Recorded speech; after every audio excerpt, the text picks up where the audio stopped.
No, she cannot. Jen, can you hear me? Oh, are you there? Hi. There, we hear you now. Okay, I'm gonna call to order. All right, call the Frick County School Board special work session to order at 5:30. All board members being present.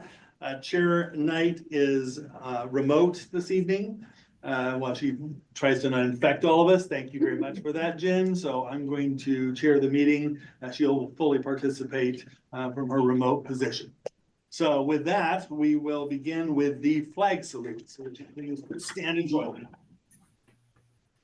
I pledge allegiance to the flag of the United States of America and to the republic for which it stands, one nation, under God, indivisible, with liberty and justice for all.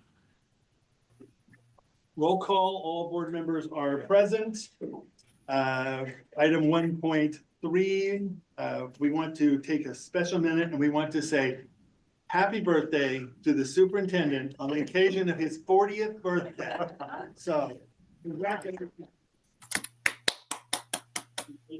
Made it to 40. That's good. Good days ahead. You are the superintendent. You may not see 50, but we appreciate the time we got. Well, thank you. Thank you. Okay, then we have 1.4, which is a special recognition, which came about just last week. There should be like balloons, parties, crowds. We are so proud. So tell us about this. So, it actually was 2 days. It was Monday. Monday evening, we got word that our culinary arts team won the state title. So let's give them a round of applause.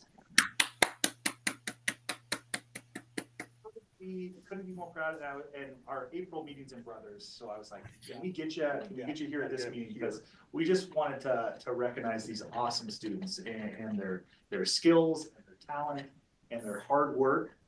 So let's have, we'll have Macy come up, and as he's coming up, this is actually the second time that we have won the state title in the last 3 years. Nice. So we have a culinary dynasty. So let's have Macy, if you could come stand here, and let's have the kids stand. Let's have you guys stand right here. We'll get a picture, and then Macy can tell you people, not the kids. The young adults, the scholar culinary arts are young adults. And Macy's going to tell us about what they cooked. What was the state championship meal, and then some of the individual accomplishments of some of our young adults. You're good. You're good where you are. It's just we'll waiting. Get a quick picture. All right. Okay. All right. And do we need Macy to actually? We might have you sit there so we can. I can sit right here. These guys sit here. Well, I think it'd be a lot easier for me not to tell you what they did and let them tell you what they did, because they did what they did. So here's what we went to Salem. Every year we go to Salem and we participate in a competition that's put on by Oregon Restaurant and Lodging Association. And the National Restaurant Association has a high school education branch. It's called Pro Start. And so it's a curriculum, and it's some work, some teacher building and things like that. And it's kind of like a springboard into industry. So basically with Pro Start, you just learn about the hospitality industry in general, where there's a culinary piece, but it's mostly about the whole industry. So we went to Salem this year and competed against other teams from the state. We just came out on top, and we're excited about that. And so the competition looks like this. You go, you have to dress in a full uniform, and so there's a uniform inspection, there's a product inspection. So everything has to be labeled, dated, all the things you're going to cook with has to meet like cold standards and heat standards. And then they cook 3 meals, and they do 3 meals on 2 propane burners, and you do 2 of each. So there's 3 dishes will go to a presentation table, and 3 will go to judges, and each dish is judged by an additional 3 judges. So they're judged on sanitation, their cleanliness, communication, and their dishes, basically. And so these guys ended up coming out on top, and they're all fantastic. And I'll let these guys, because they just had one of the parts of the competition is you have to tell each one of the judges what you're doing in the dish and how you kind of came up with the menu. So Rylan, what'd you do? Great question. I did the appetizer and what it is, it's a ancho chili rub white shrimp with roasted sweet corn and some caramelized carrots. That's a salad and it sits on an avocado rose with some pink fried tortillas on it and a queso fresca, and it's finished with a spicy chipotle mango sauce. But you made a rose out of an avocado? How in the world did you do that? It's I just mash it up and look like guacamole. you like take the skin off, obviously, but you just cut it and Just kind of It's really natural. fan it and shape you it. like fan it out. Still impressive, very impressive. Carter, I did the entree, so it was sockeye salmon that I filleted and rolled up and then made into like a little circle thing and then pan-seared it with like a ground coriander crust. Then I sat that on kind of a purple potato salad with some creme fraiche and all that. And then some wilted spinach on the side and like an orange butter sauce. I'm hungry already. that's great. Ava, tell her your part. I did the dessert. I did a cheesecake with pistachio and white chocolate crust with a mango coulis and lime curd. How much time did you have to do it? We have 1 hour, 1 hour. so it was All of this is- all of this is in 1 hour. Everybody's working at the same time, doing their thing. Everybody's working at the same time, doing the same Cheesecake thing. in an hour? Wow. Yeah. So it's an an icebox ice bath cheesebox. cheesecake, yeah, so we don't have to bake it or anything. Okay. Yeah. Wyatt, bring us home. I do the accoutrement, which is a little bit of everything. I do the tempered white sesame seed chocolate for the cheesecake. I do the toasted coconut that goes on top directly in front of the white chocolate. I do the honeycomb that goes below the cheesecake. And I do the bacon for the wilted spinach. And I do the purple tortilla chips for the appetizer. So he kind of just does all the things. So That- if you were in a kitchen, the formal restaurant, what would your position be called? Sous chef, I think. Would you be the sous chef?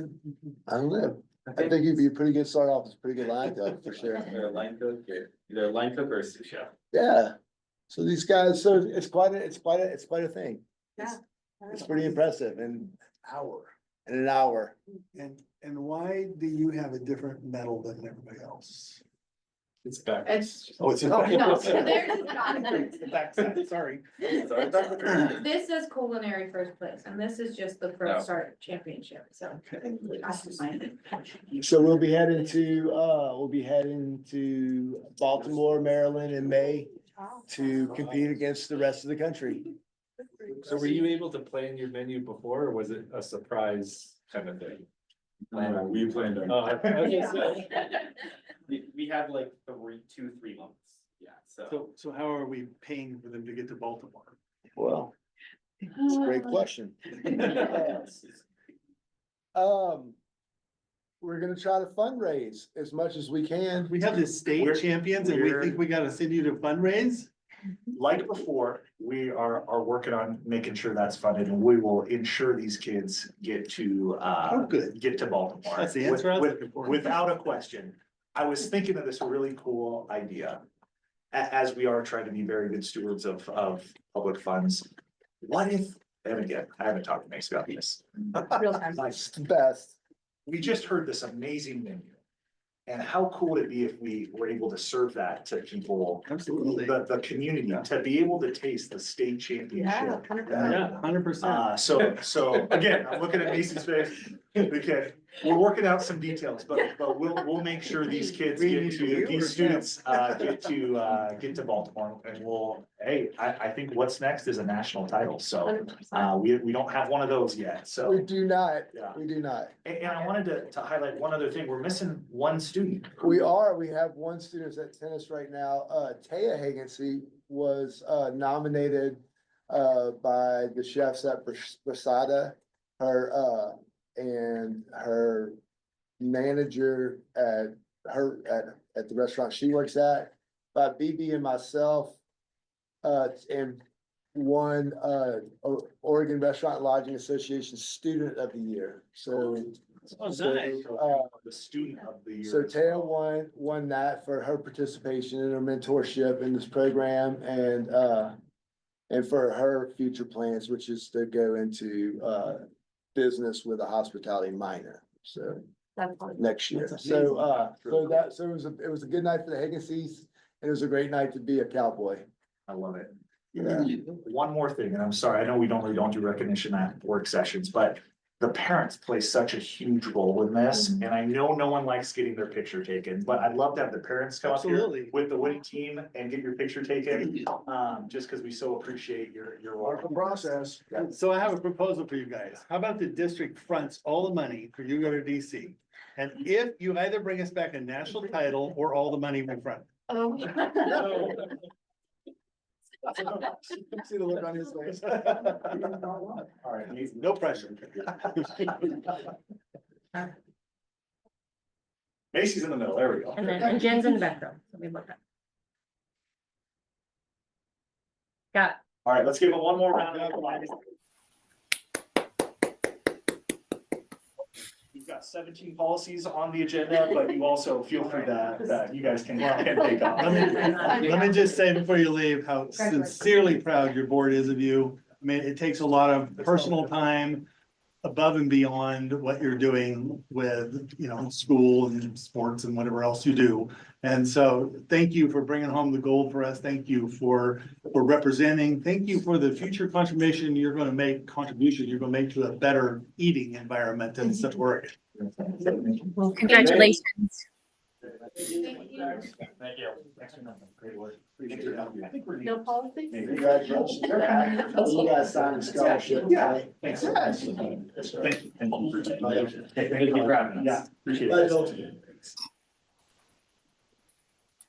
Okay, now, that was the fun part of the meeting. Let's talk about sexual harassment. So much more fun.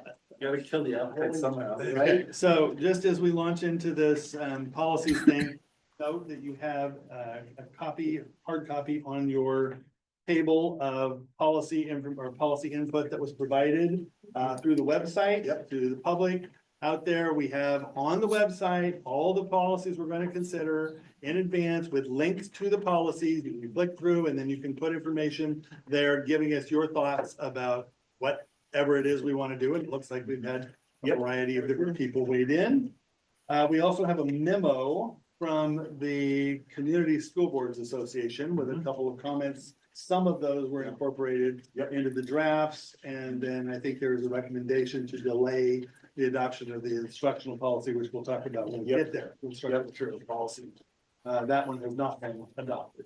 So with all that, let's go through them one by one. Where possible, I'm proposing that we talk about both the policies and the ARs together. And then we can move on all of that at once. Yes. Because they're really linked and you can't separate. There's an interesting dynamic to that. Some of the policies are third readings and some of the corresponding ARs are first readings. So that could get a little tricky, but yes, they're definitely linked. So if you're good, Mr. Chair, I will propose to adopt things and then Joel will say not ready.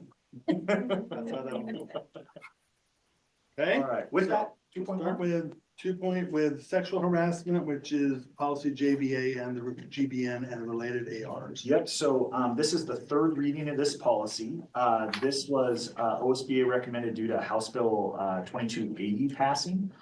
So third reading on this one. What we're doing, if you look on page 2, we're updating the contact information. So previously it said Sean Corrigan, who's our previous HR director. we're proposing that just changes to Director of Human Resources. In addition, we'll be cleaning up some of the footnotes in this as well. So you'll see it actually starts with the first footnote is 2, that will change to a 1. And then updating the corresponding footnotes. Any questions on, this is third reading, so we can totally adopt this if the board wants. Major changes are just updating that contact information. And there's one change on page 2.28. The top, the definition of assault. Yes, yes. I want to just touch on that one.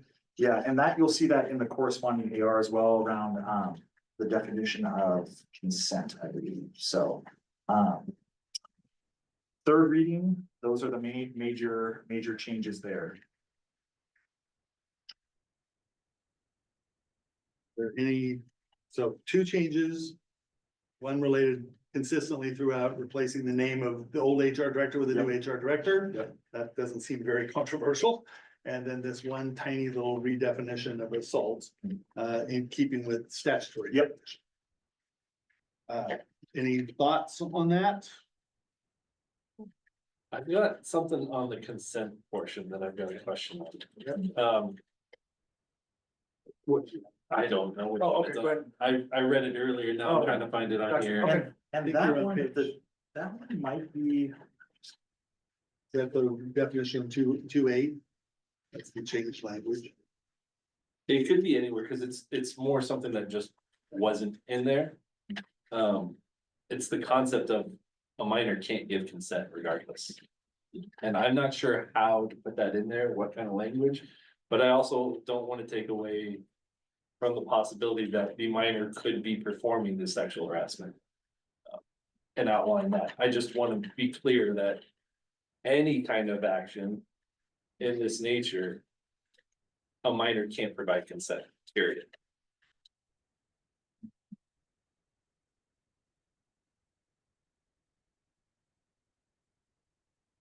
Could we address that with additional language in section 3 on 2.8? Maybe a sentence right at the end underneath examples of.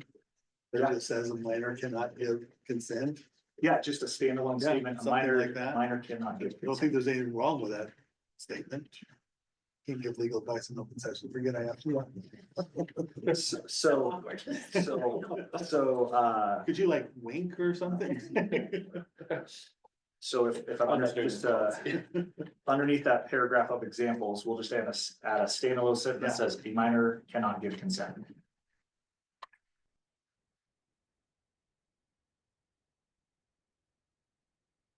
Does that fit what you're thinking, Eric? I just wanted to cover it somewhere. Yeah, Okay. Is there anything else?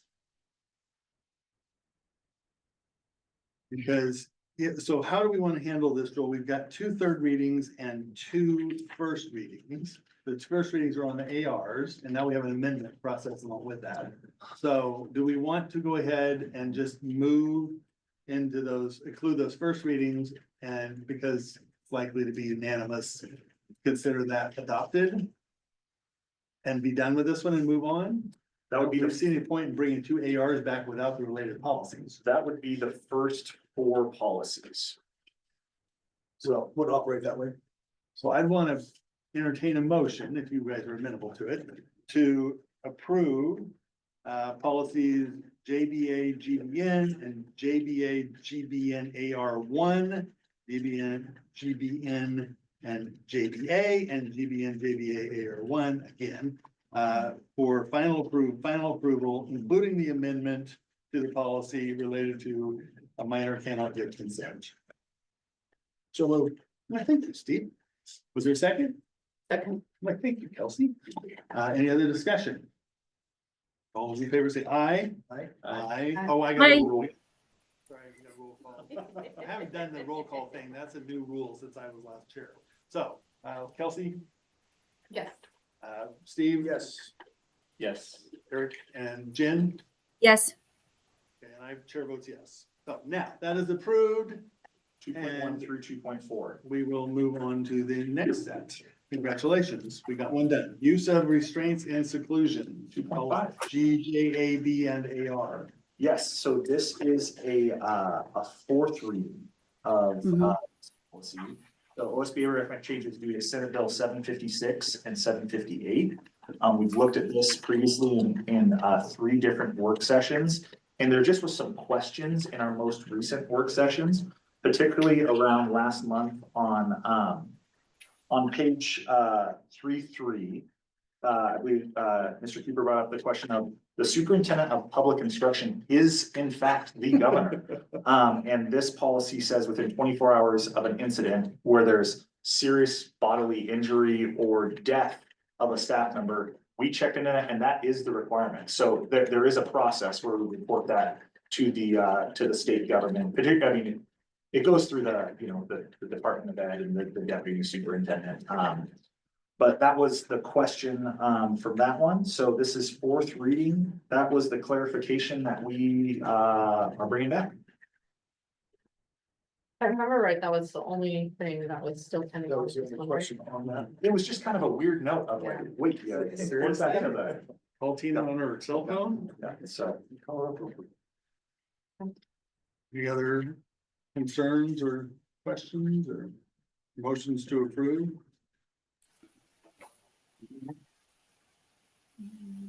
I make a motion to approve JGAB-AR. You, Knight, is there a second?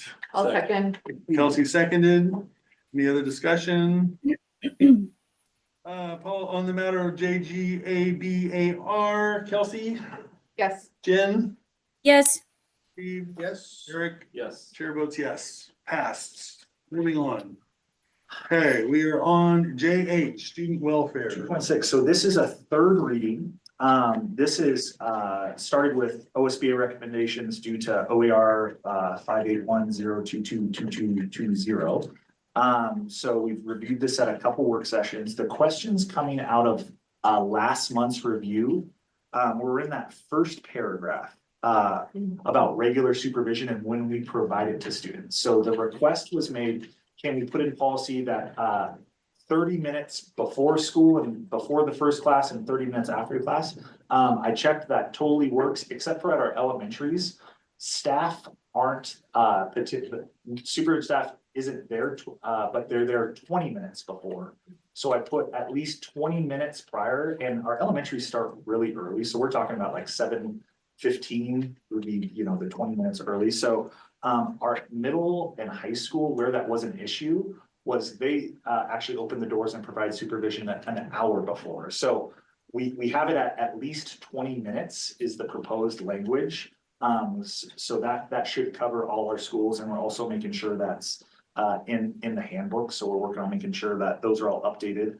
The other addition that the board requested was to spell out CTE, career and technical education. So we did that. And then we also had a discussion around defining a parent, and I did write out a sample policy that we will bring to you guys. Like all things, it's way more complicated than you would think. Different OERs and ORSs define parent for different reasons in different ways. So, but that is coming. So that was one other question you guys had related to this. So that is all the updates we have on this policy from our last work session last month.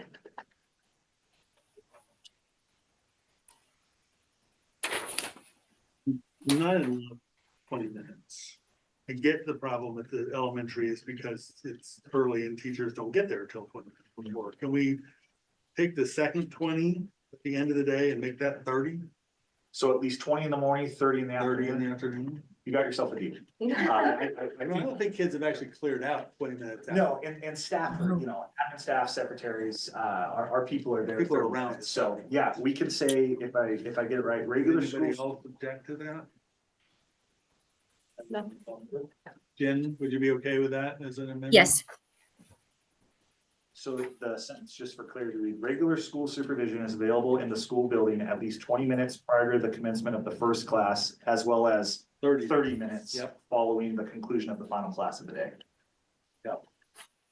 What I'm concerned about is that 20 minutes becomes a target.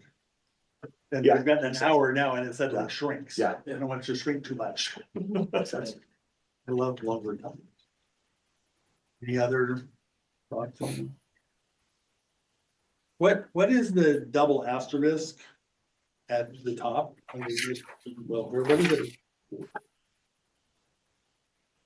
No, that might be, when we get these from OSBA, that actually might be a are cool. formatting No, they thing. don't, because like sexual harassment doesn't. Compulsory does. So we're, We can, I'm not seeing any reason for that. there So are some places where it is, I listen to. The next to the Sometimes. compulsory attendance and the welfare group. It doesn't, SBA. It must be when Yeah. it comes on that format. it doesn't change the meaning, but it Yeah. is an interesting, Yeah, what's it referring to? why do some have it, some don't? right? Yeah, sometimes OSBA comes out with different versions, Yeah. like maybe 2 or 3 different versions, depending on the needs of the school district. And It's their way of tracking. Right. yeah, I think maybe. Keep you looking at, we'll hold up the adoption of this, can we look into that, Tim? Yep, I can do. Okay. Mr. Chair, I move to approve with corrections as stated. Second. Motion from Steve and a second from Eric. Any other discussion? Kelsey, Yes. Jen, Yes. Yes. chair votes yes, motion passes, adopted. Okay, we're doing really well here, people. Board member standards of conduct 2.9. I think, we jumped over 2.7 and 2.8. Oh, I did jump over. No, Sorry. 2.7, 2.8, we'll group those up together, JEA, compulsory attendance, and the related AR. so this is a first reading. So the board this hasn't come to the board before. So this is an update from OSBA, based on, language in a new ORS 339.035. And, the main issues around this are around citations. So you'll see on that first page, there was the option of the district will develop procedures for issuing a citation. We were one of the few districts that worked with our courts and did issue citations for students with extreme attendance issues, and it actually was more of a partnership. The law has since, even our own county court has said the laws of this are ever changing, and we're now no longer able to. To be clear, that's the circuit court. Circuit court, yes, thank you, yeah. So we have been told we need to pause on issuing any sort of citation from the circuit court judges, so. We struck that. The rest of this is just OSBA revisions to update languages around guardians and just kind of some terminology changes, so. As well as they adjusted, you'll see on the last page 3.3 that they removed some legal references to some previous cases, so. I have a couple things on this one. Yeah, go ahead, Jen. Okay, so, and maybe it just needs explained to me. So paragraph 1 says all children between ages 6 and 18, but then in the second paragraph, it says children 5 years of age. It keeps referring to 5 years of age in that entire paragraph. Why the difference? That's a good question. I was gonna ask why we even needed to have an age for that second one. If a child's enrolled in the public school system, Well, yes, yeah. Do you really need that age? right. Difference. It's, Or do we technically have control over a child who is over 18? well, I think it was the different, for me, it was the whole 6 in the first paragraph and 5 in the second. I just didn't know why there was an age difference if all children between ages 6 and 18 who have not completed the 12th grade are required. But then the second paragraph says all children 5 years of age who've been enrolled in a public school required to attend regularly. Why do we have 6 in one, but not 5 in the other? I agree with Eric. Why is 5 years of age even necessary in that paragraph? Well, yeah. My thinking on this is that parents can elect to enroll their kids in kindergarten early, so that would capture those families that have enrolled early as a 5-year-old, where they can petition the school district, but we can, Carrie, do you have more on that? If I remember correctly from teaching law, is that in Oregon, our compulsory attendance is between 6 and 18 or if you enroll your child, then if they become an attendance piece, then we can intervene, but you don't actually have to enroll your child. When they're 5. Right, when they're 5. I was just gonna say, not that this happens very often, but what if there's an extreme case where there's a 4-year-old? I mean, just scratch that age and cover, it, right? As soon as they enroll, yeah. Yeah, so that's questions we can go back to OSBA and ask on, if I have it right, what is the age difference and why? And then the board's wondering, why do we have to put in these ages at all? Okay, I have another one. Yeah, keep them coming. Okay, down to number 5, where it says children being educated in the home by a parent, legal guardian, or private teacher. I know this was an issue not an issue, it was an opportunity to learn about why we were putting the word foster parent in different places. Do we need to have foster parent there as well? Yeah, I think that's a good question. I think it goes back to the board's desire from last meeting and previously is to have an all-encompassing, whether you're a foster parent, a guardian, a teacher. Can a foster parent provide I don't think they can private legally, education? the foster kiddos cannot be homeschooled. Right, I think Trust. that Okay. was- Okay, We can definitely get confirmation on I that. think that's They have to. part of being a foster Yeah. parent, you have to send the kid to school. Is that Oregon law? okay. I was gonna say, cause I know families in Arizona that it is possible. There are no rules in Arizona. What? Yeah. You buy liquor at the gas station, yeah. Okay. So this is Well, Oregon. we can come back with second reading on a confirmation on those foster. Okay, I that had- makes sense though. That same section, 5A. And then you go to the bottom of that paragraph where the ESD is to notify at least annually the school districts of schooled students who are registered with the ESD. That's Kind of word. It just seems sloppy. Well, also, how can we mandate the ESD to do anything? So it's actually interesting. We do. That's a law. But the law Yeah. mandates it, we don't. Yeah, so it's probably just aligning the policy with law. So the ESD, it's all law where they do give us, and it's actually more than once a year. Usually it's a quarterly. I get They provide us a list of all homeschooled students in Kerr County. So if a parent or a family decides to truly homeschool their student, law requires they register with the ESD that they are homeschooling, and we get that list quarterly, so. So my question was why the home was struck out on school. Was it because we're trying to incorporate other alternative educations like parochial or something? You know, that's OSBA language, it's probably just semantics, kind of like. Instead of house, unhoused, it's probably catching up with the terminology, but we can definitely ask that question. About that. Because technically, all of our students are schooled students in Yeah. ESD, right? Yeah, Well, it depends on which Yeah. piece of the pie you're in, of school students who are registered. Yeah. And I don't know if you need some sort of other adjective like alternative. Yeah, or. Yeah, it says registered with the, it's just weird language, so I definitely see what you're saying, so. We can ask and propose some different language there. Maybe if you're gonna reword that sentence anyway, you can reword it to say something like, the ESD will notify blah, blah, blah, blah, blah, as required by law. Yeah, I like that. And then, again, we're not dictating it, then the laws. I like that one. And Joel, just another housekeeping piece on that part under A, where it says teachers must notify High Desert Education Service District. They've crossed out HD, but they didn't cross out the word high or the word desert.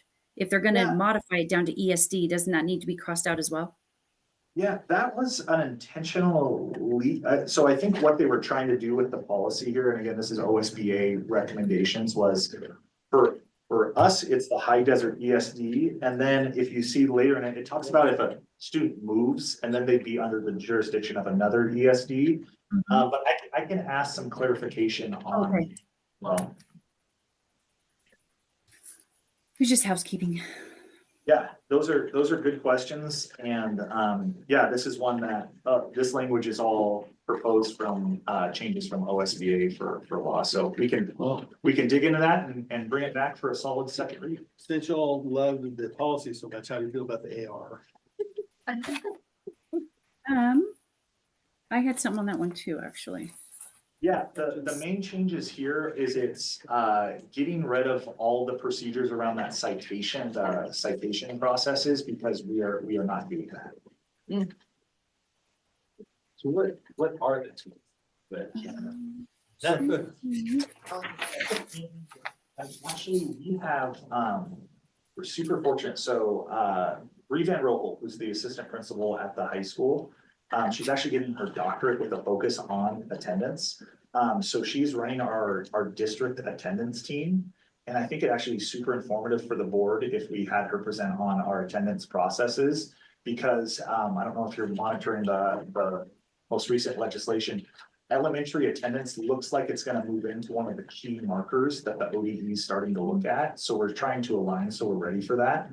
So potentially we could put that on the May agenda to really go deep into what we're doing for attendance, because it's only gonna become more and more important and upfront, so.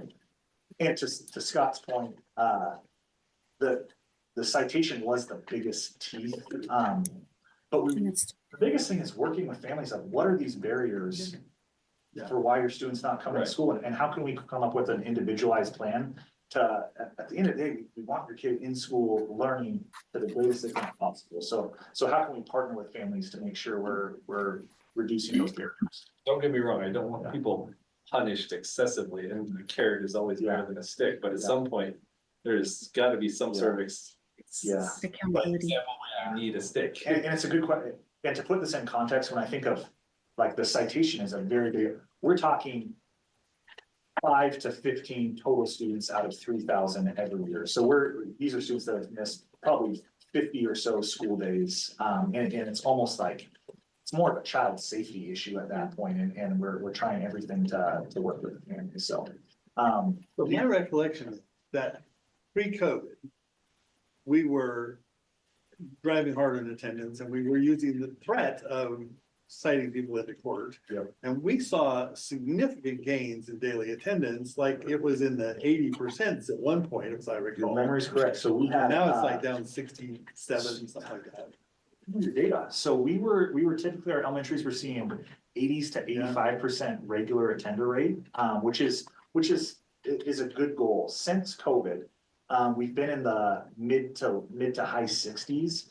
And we have to get back to 80s, because we can have the best instruction, the best school experience. And if kids aren't there, it really creates some issues. But the question is, was it COVID that changed things, or was it the change in the ability to coerce people to attend? So we continued to cite until a couple months ago, until the judges said, hey, we can't do this anymore. So I think it's a combination of both. I think, pre-COVID, it was, hey, you've got a headache, hey, you've got a cough, can you come to school? We want you here. And then COVID turned that on its head. You look, based on state law, like, if you got a sniffle, you better stay home for 14 days.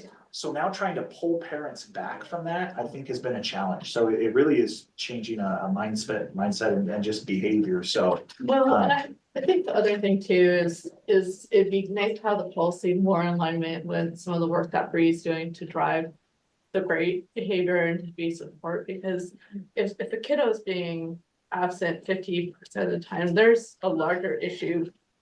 And I mean, I'm not an educator, so it's hard for me to say, but if there's systematic things going on in this child's life that is precluding them to come to school, I don't see how it's like citation, like it just creates alienation and. Yeah.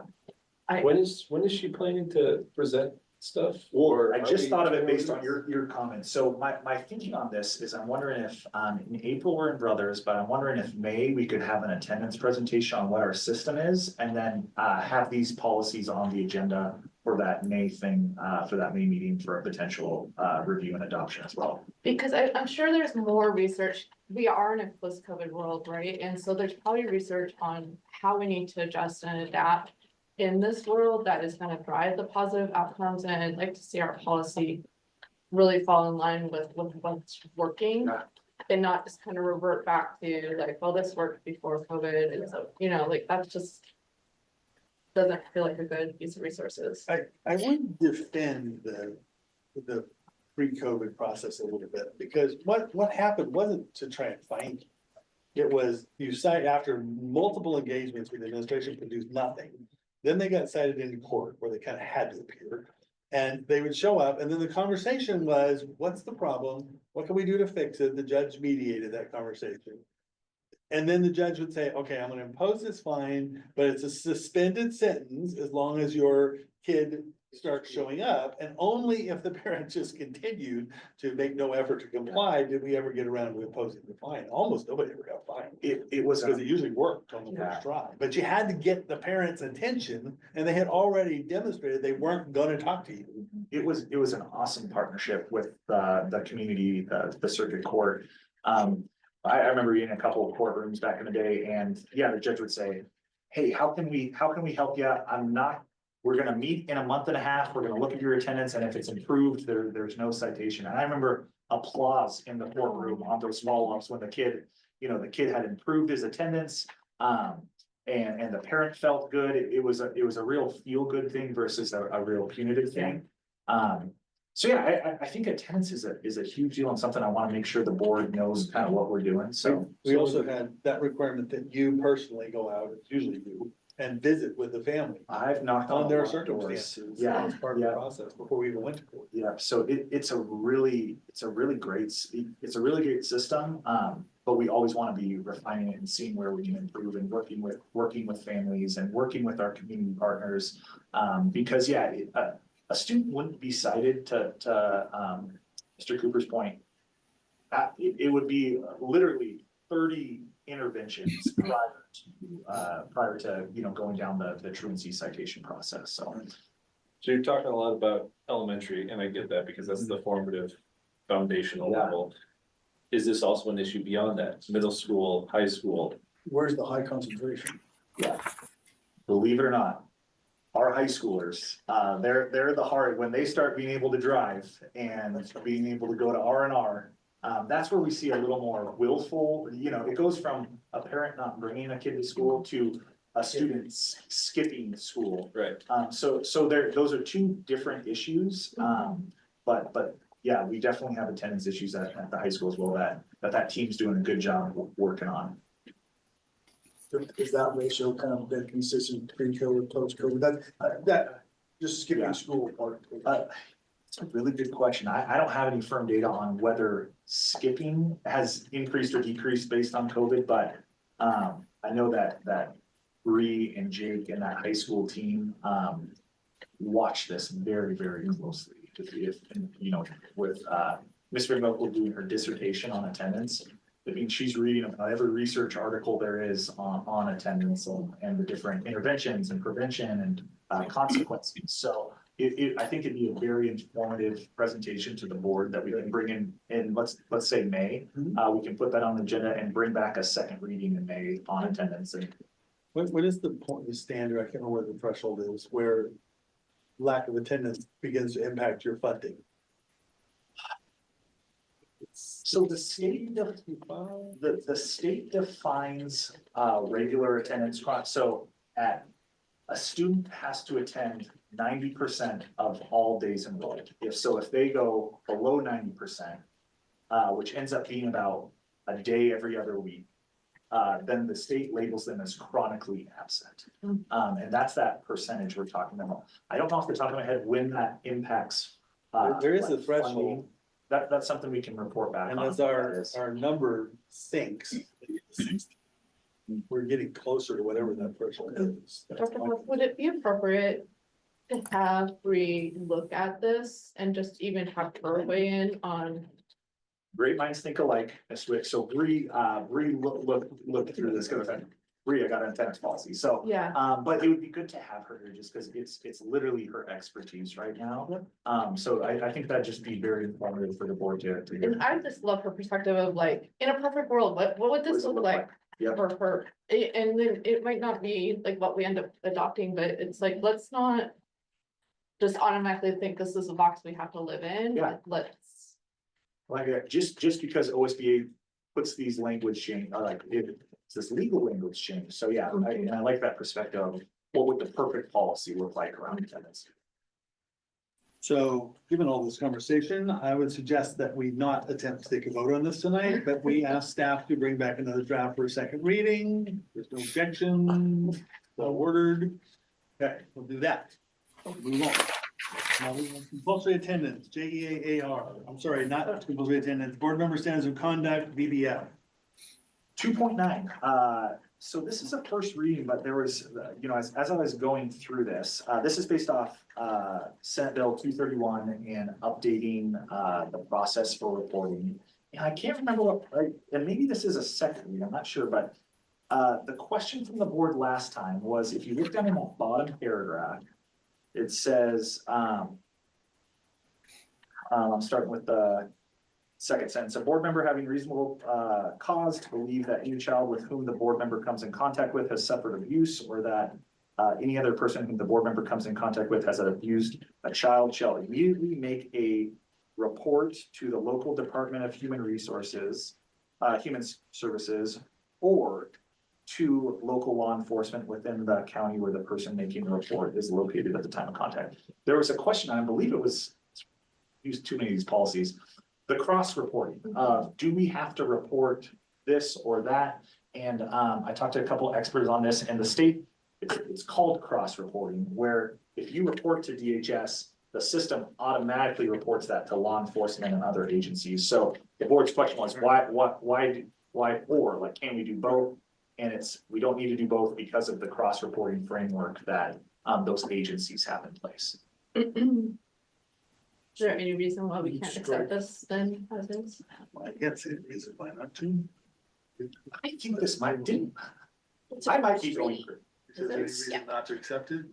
It says first reading. Did we not go through this? We did go through this. We did, but I feel like it was about the cross reporting, but I feel like it was in another policy. And maybe that it came- was in another policy. Yeah, it 'Cause- was that question, but Yeah, I do remember this though, that cross. Mhm. yeah. Over it too. yeah, Erica brought that up. But do you want to make a motion to approve it? I did, I agree. There's a motion. A motion to approve this. BDF. Is there a BDF. second? Second. I second. Steve beat you to it. Too bad. Steve? All right. Any discussion? Yeah, I got one question on the line. It's about halfway down. A board member will keep information and documents discussed in executive session confidential. We cover a whole range of things in executive session. Are you referring, or do you think this refers just to what we're talking about in executive session at the time, not just the topic or whatever you can discuss outside? Yeah, Okay. materials. Okay, then I'm fine with that. Let's do it. Okay, any other discussion? Okay, call the roll. Kelsey? Yes. Jen? Yes. Steve? Yes. Eric? Yes. Chair votes yes. That one's unanimous. It's gone. Superintendent, policy CB. Okay, this is our first policy where we had public feedback through our website, so that's in front of you, and this is, I'm actually excited to talk about this one. So this was OSBA recommended policy changes due to the passage of Senate Bill 283 that removed the mention of laws relevant to ESD boards. So the only changes on this, if you're looking at the policy that OSBA recommended, were the things crossed off in red. And it's just kind of referring to other policies and an old Senate bill.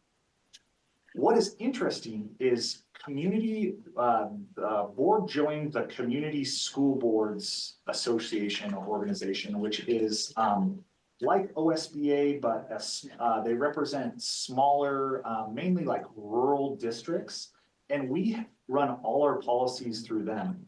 They actually proposed that language addition in the blue writing that says the board recognizes that conflicts may arise between state and federal law. In case of ambiguity, the board will consult legal counsel and make the final decision when necessary. So that recommendation actually came from the Community School Boards organization that I think they saw with federal changes that we might see more and more conflicts between state and federal law. So I think the recommendation was to allow local school boards a little more flexibility, control when those conflicts and ambiguity arises. So I think one comment perceived it was coming from OSBA, when really that was Community School Boards Association, recommendation. That is all I have for CB. If there's one who wants to discuss. Well, I have a question in that one. I don't particularly think the language, the board will consult legal counsel before it makes its final decision is necessary or desirable. The board should consult, but some things are so obvious, you don't need to talk to legal counsel. Or Just say when necessary. Well, that's making the final decision. You could always change will to may. So, yeah. Yeah, I would rather do that. Maybe more permissive.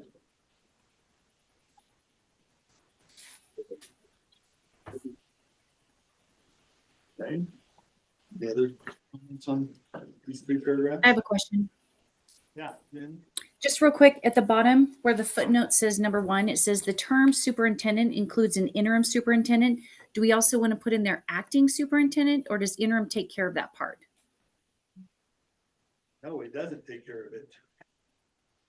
So it should probably say interim or acting.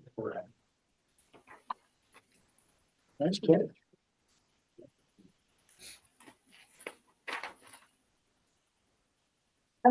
I'm curious too, because this situation is going to be ever evolving. If we need to put some kind of language in there that gives us the opportunity to go back and review this. Well, when the board is functioning normally, Okay. as it always been, we should be on a regular review schedule with all of these policies, and we are going through and we're picking them up on a predictable schedule and looking at them. And usually it's about every 4 or 5 years or something by the time we get through it. Right now, things are out of whack, which is why we're holding this work session. Playing some catch up. And then also, if there's ever a policy that something changes or we need to revisit, we can always add a policy to the agenda at any point if a board member requests the board chair to add it to the agenda. So that definitely can happen. And was it, and Jan is still here. So a few years ago, we had gotten way behind in policy review. Yep. So we hired OSBA to go in and take the entire policy book and update it, and we did a massive policy revision all at once. I remember that because I read. Yeah, it was a binder of policies, so. To try and get all of our policies up to date with a goal of making sure no policy had not been reviewed within the last 5 years. Yeah, that was probably 2000. We're probably getting close to that. I noticed a 2020 in here Yeah. earlier that. So we can bring this one back with those changes for a second reading at our next work session. We need to? No, I we think can we just could just put the adopt one it with word. those amendments. Yeah. Those two. You guys are feeling confident. Somebody want to make a motion to that effect? I will motion to adopt CB CB, yeah. with the aforementioned change. So changing the will to may in the second yeah. paragraph, Adding. and adding the words acting in footnote 1. I second. Motion from Eric, and again. Holiday.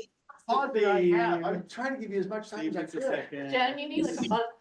Yeah, you need like a A Jeopardy. buzzer. A for effort, everybody. You too can come in the state culinary competition with this level of effort. All right, any discussion? Okay, moving to roll call. Kelsey. Yeah. Jen. Yes.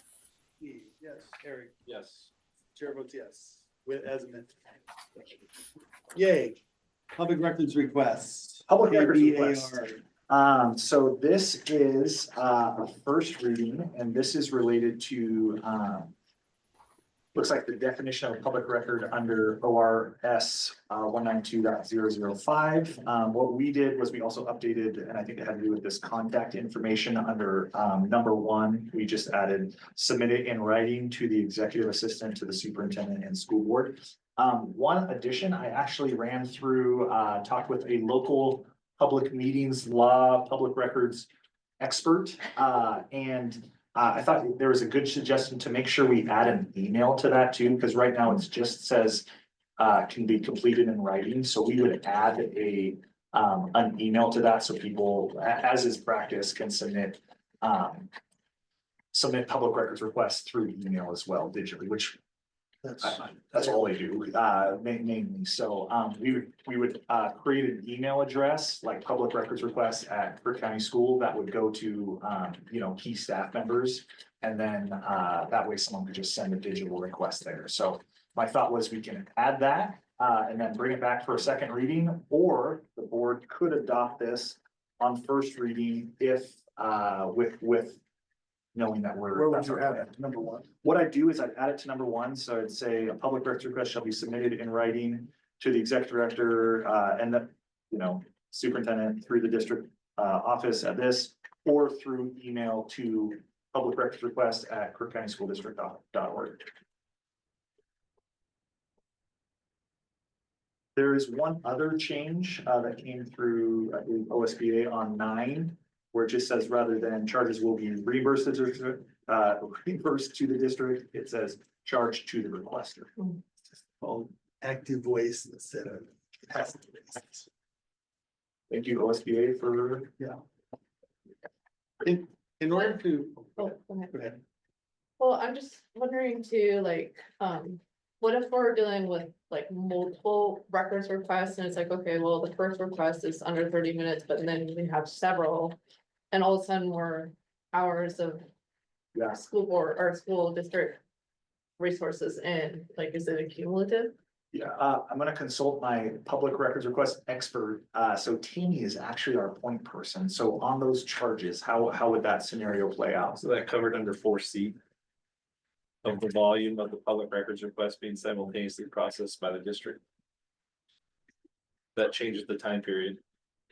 Yeah, so you're talking about like if we get multiple records requests for the very same documents or. No, I'm just saying if somebody elected, so it's like, let's say their first records request is 30 minutes, but then they submit another one and now we're 30 minutes in and then there's another one. And so are we gonna start to look at, Per event, yeah. Yeah, per topic. Or if somebody is continuously asking for records and Right. there's an accumulation of district time that happens. Or, and maybe that's my issue, I don't know. How do Yeah. you get to the 30-minute limit? yeah, we look at each records request as its own request. So if one person submits one and it takes 20 minutes, we don't charge. If they submit a second records request and it's for a different item, we look at the time it's gonna take for that specific records request. So each Yeah, request gets the 30-minute allotment. yeah, How much time does it usually take you?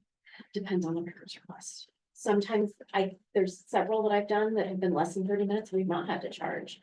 You know, other times if they're extensive and there's a lot of redactions that have to be made, typically that comes into play when people request email records. It can get extremely time consuming. Extremely.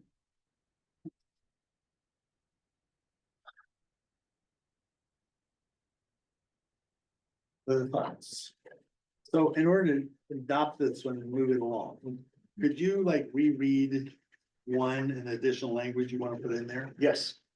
Just So slowly so Tammy can type it. This is my 10th policy, Scott, so I'm getting a little tongue tied. So, number 1 would read, a public records request shall be submitted in writing to the executive assistant to the superintendent and school board through the district office at 471 Northeast Ochoco Plaza Drive, Prineville, Oregon, or through email to public records requests at Crook County School District, crookcountyschools.org.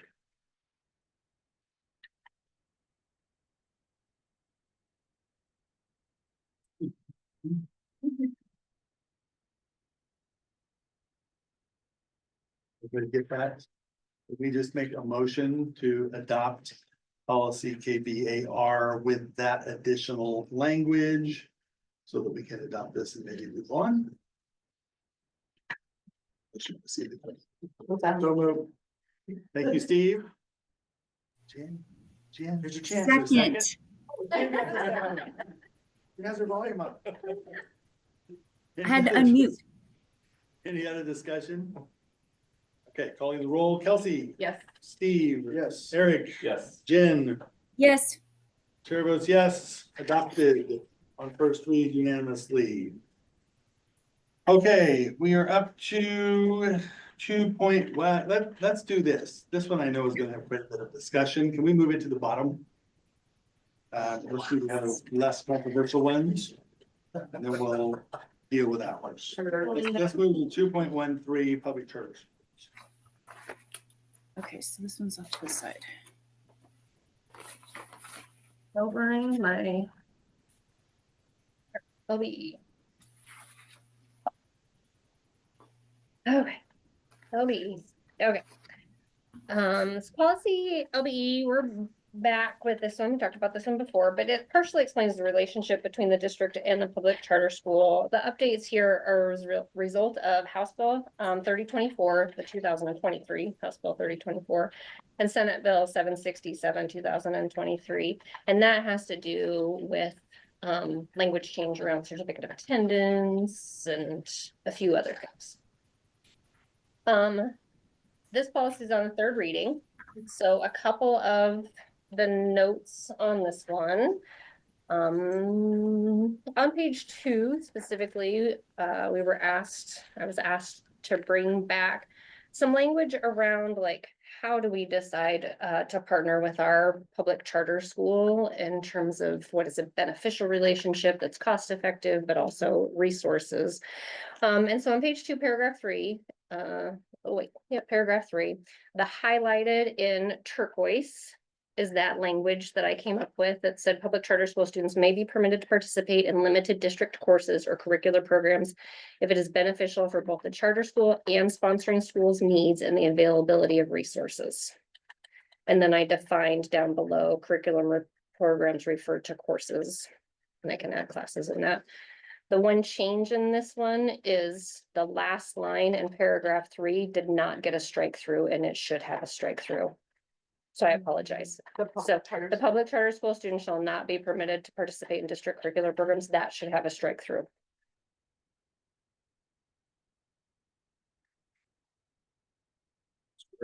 Yeah, I'm find that. That's page 2-3. Yeah, 2-3. Third paragraph, last sentence. Yeah. It's in blue, but it should be straight. Strike. Oh. Yeah. The Because- last sentence of that paragraph. Yeah, because we do allow public charter schools to. To participate in our So district is there a programs. footnote that strikes with it? Should be two. So, It's still partially in. yeah, so the footnote, the bottom footnote, the 2, you can't really see it. It's struck out. The 2 at the number 1 is struck out because I included that language in the actual, like teal, or not teal color, but turquoise, It is, blue. the number 2 is struck. And the 2 is struck out and the 1 becomes, Oh, okay. Yeah. Got it.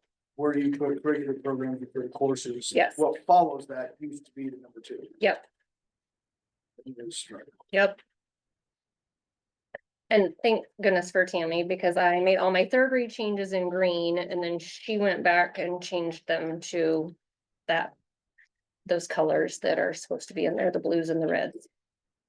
And in that I missed some things, so. And then the next one,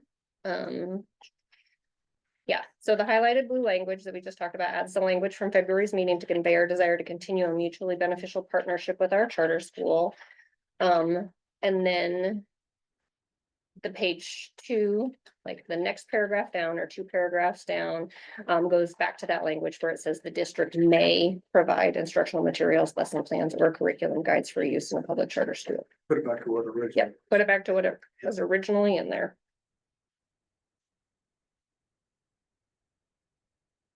And I think that was all the new updates for the third reading.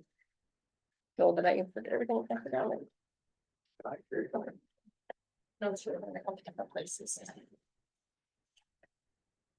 Thoughts, questions, additions?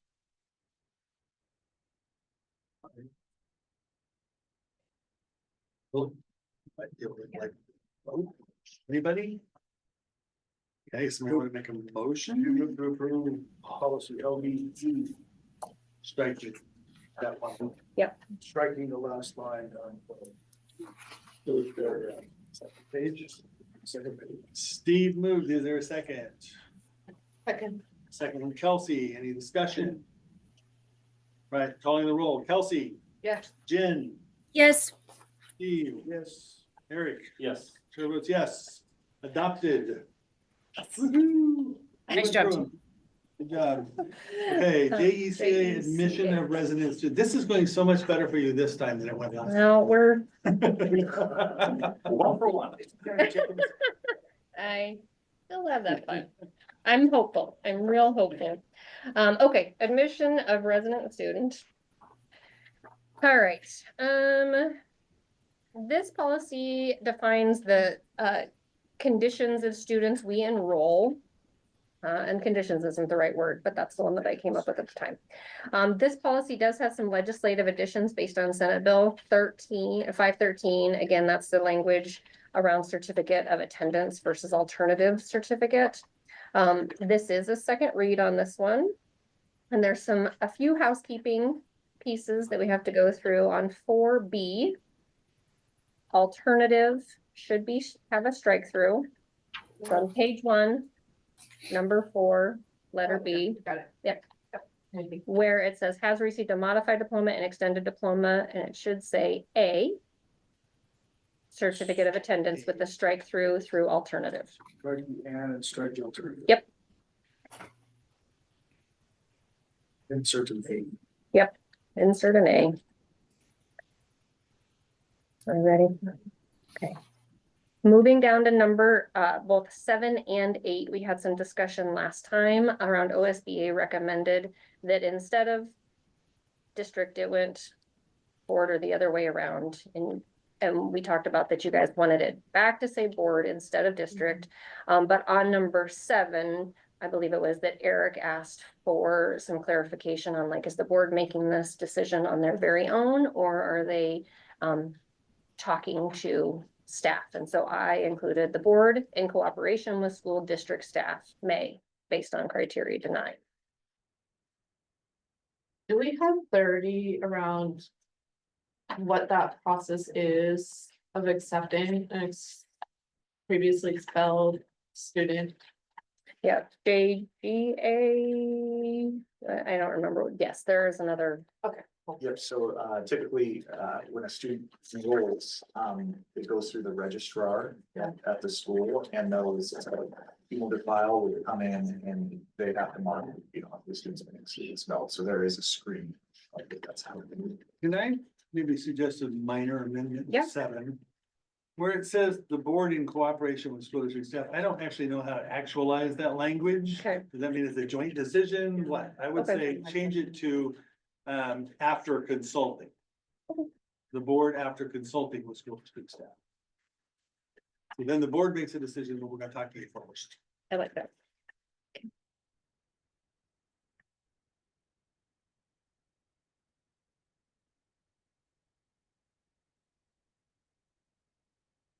All right, and then back page.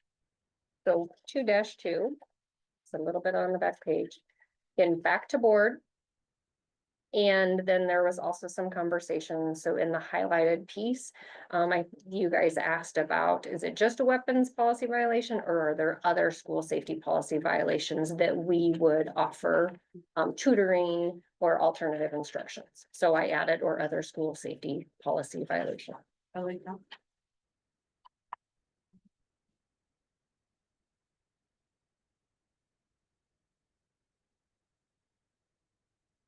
I like this one a lot better, it's that additional language, so And you'd I'm- like to make a motion. I'm gonna go ahead and move to adopt policy JECA with the change language in 7 to after consulting.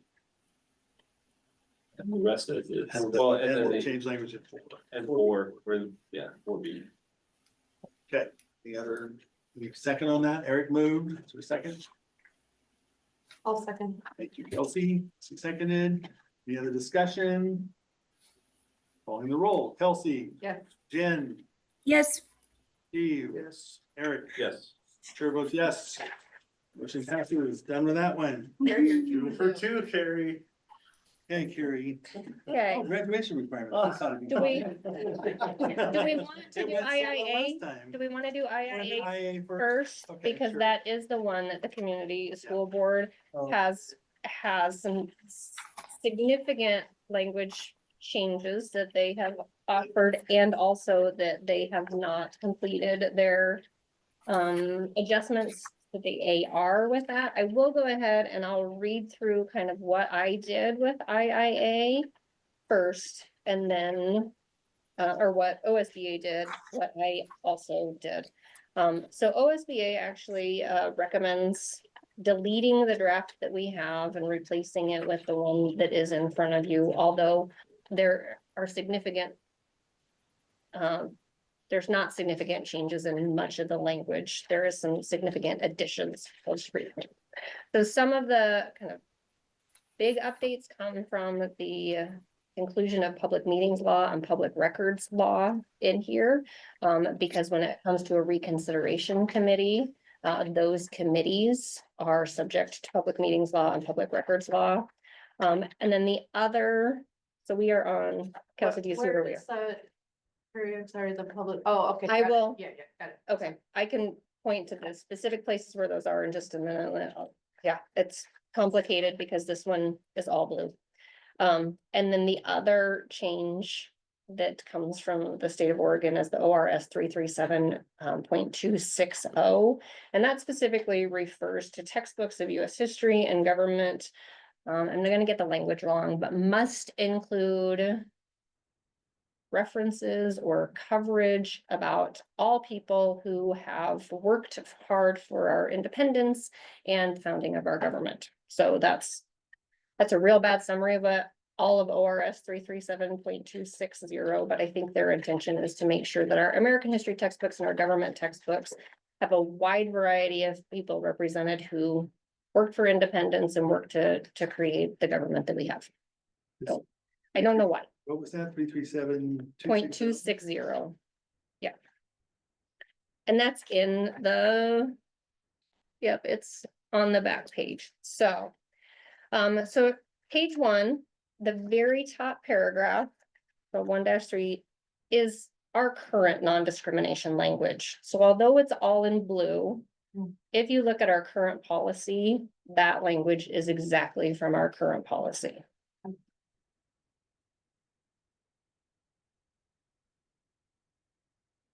When you go down to the next one, that is where it then talks about, the second paragraph talks about public meetings law and public records law for reconsideration committees. So that is new. That's not been in our current policy.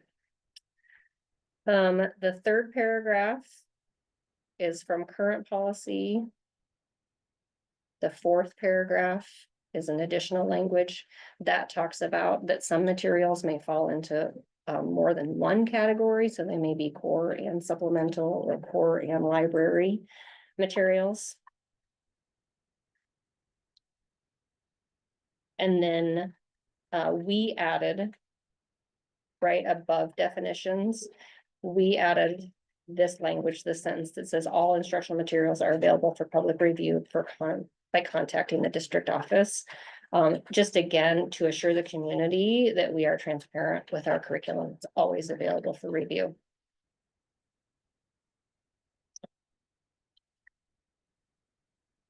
And then page 2 on the back side.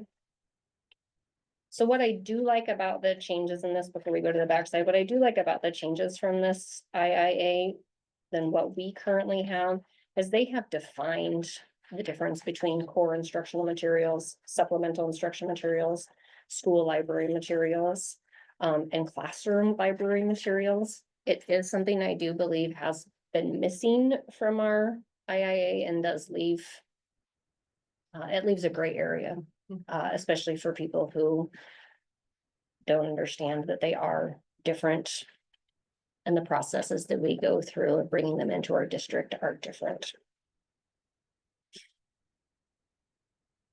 And then on page 2, it goes through the process about how we get instructional, how we get these different kinds of instructional materials, like who's in charge of that process. And then I also believe that OSBA not defined them differently, but separated them out.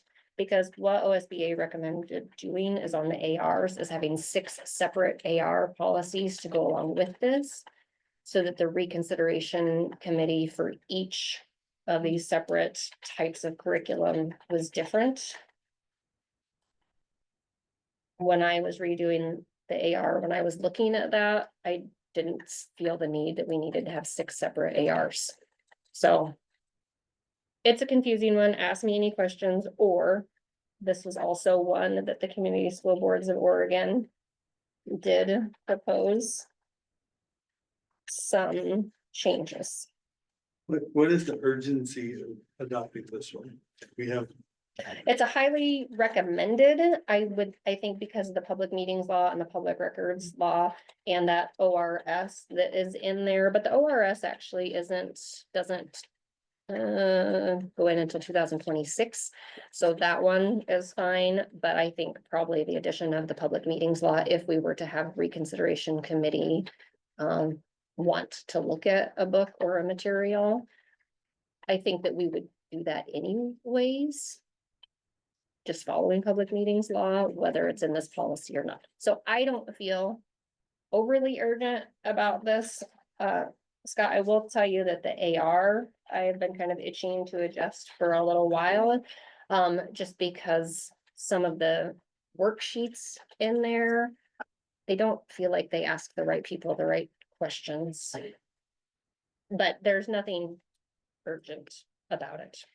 so we have a couple options. We could either. We can proceed as normal. We could adopt this. We could wait for the arrival of the Community School Boards Association draft, which will be months. They told us that. Yeah. Or we could adopt this for now and then ask staff to bring back the Community School Boards adjustments at such time as we receive them, which means if they take 6 months, we've still got actual policy. But any one of those three, or we could do nothing. For your AR policies that we're talking about that are linked to this one, so there were 6 originally. We only have one. Our Yeah. current policy or our current AR is just one. It Okay. combines this reconsideration committee process and who selects the materials. It combines it all into one AR. OSBA recommended dividing them out into 6 different ARs. So you would have a different process for core materials and a different process for supplemental materials and a different process for library materials. When looking through those 6 different ARs and the language that they used, I tried to adjust it in a single AR so that it would encompass those where it could. I don't have any objections to the language of this. But I can take you through the AR if you're interested in what I did there, or we can, Would you please? okay. So that, we're looking at the AR, so it's a long one, 1-15.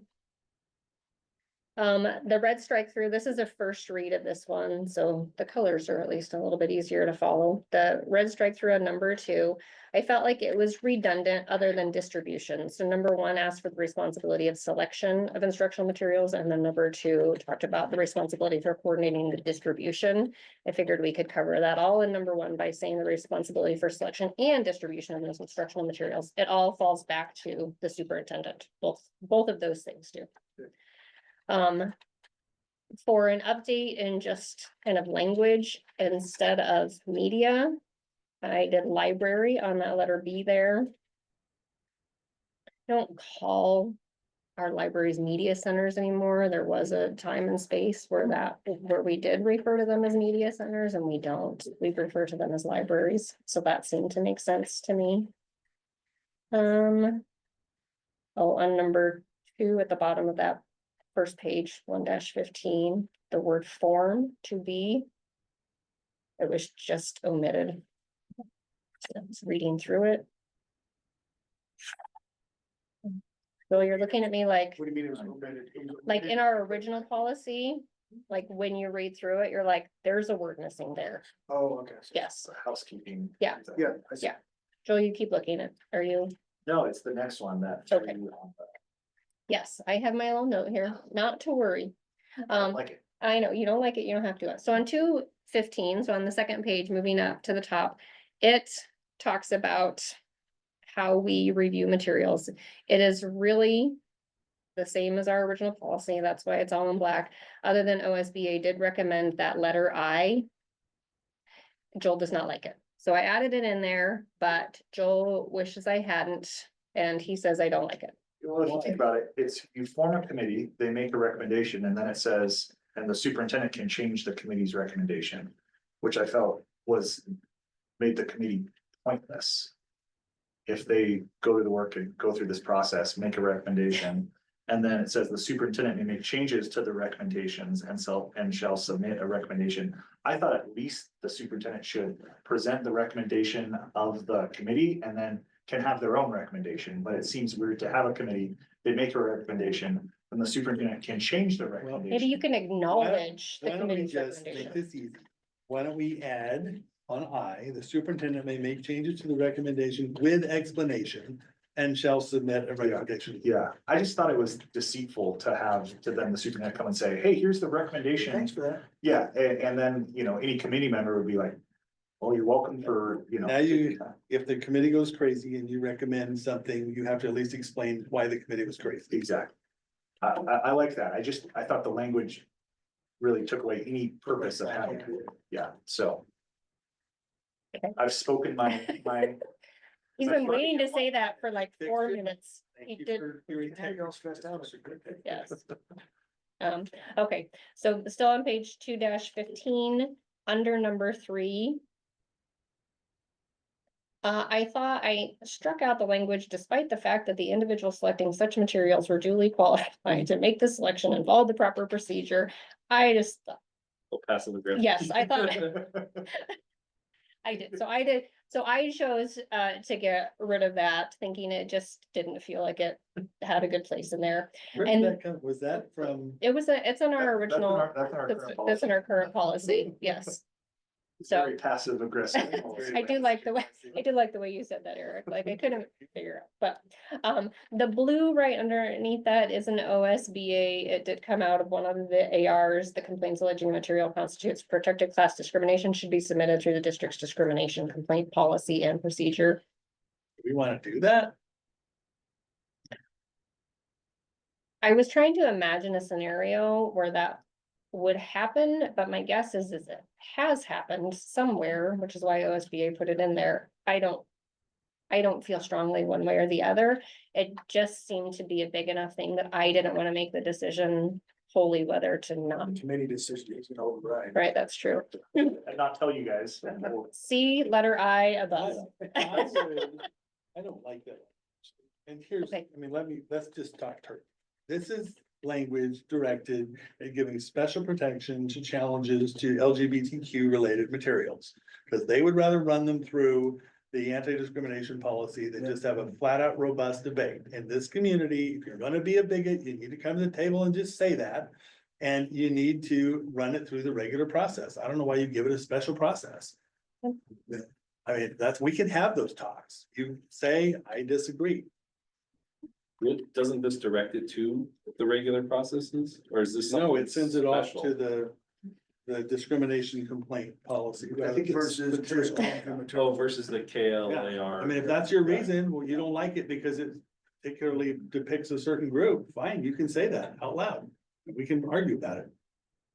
I think that's Paul, and I'm spending way too much time. I think that's policy ACAR is the non-discrimination complaint Really process. Sick when you can produce that. Which is a step 3 process. So KLAR has all that, and then ACAR has the actual non-discrimination. I trust you. Um, I'm glad you said that, Scott, because I agree. I kind of read that backwards, actually. When I read it, it sounds to me like you would be complaining that material is discriminating against a protected class. Correct, and then we don't run it through this policy, we run it through the discrimination. I mean- Complaint policy.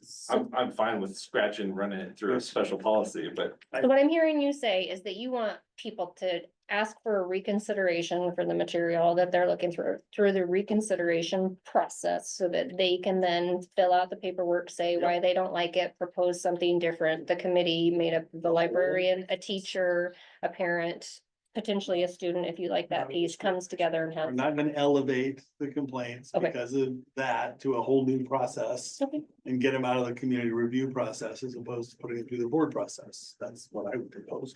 To just go like any other complaint. So would we Just pure want- basis? would we want something in there about complaints being referred through the normal channels? Would I you think that's want what that in this there? whole AR is about, what that reconsideration Okay. recommendation policy, or not policy, but AR looks So you're like. good with striking that? I would propose it. I probably would either make it a motion, so I won't control it ultimately. And this is just first reading and, Yep. and this isn't, Perfect. so, you know, as we know, curriculum can be a very hot topic, so it might be good to give some space and, bring this back for a second reading and allow, you know, additional, as one option.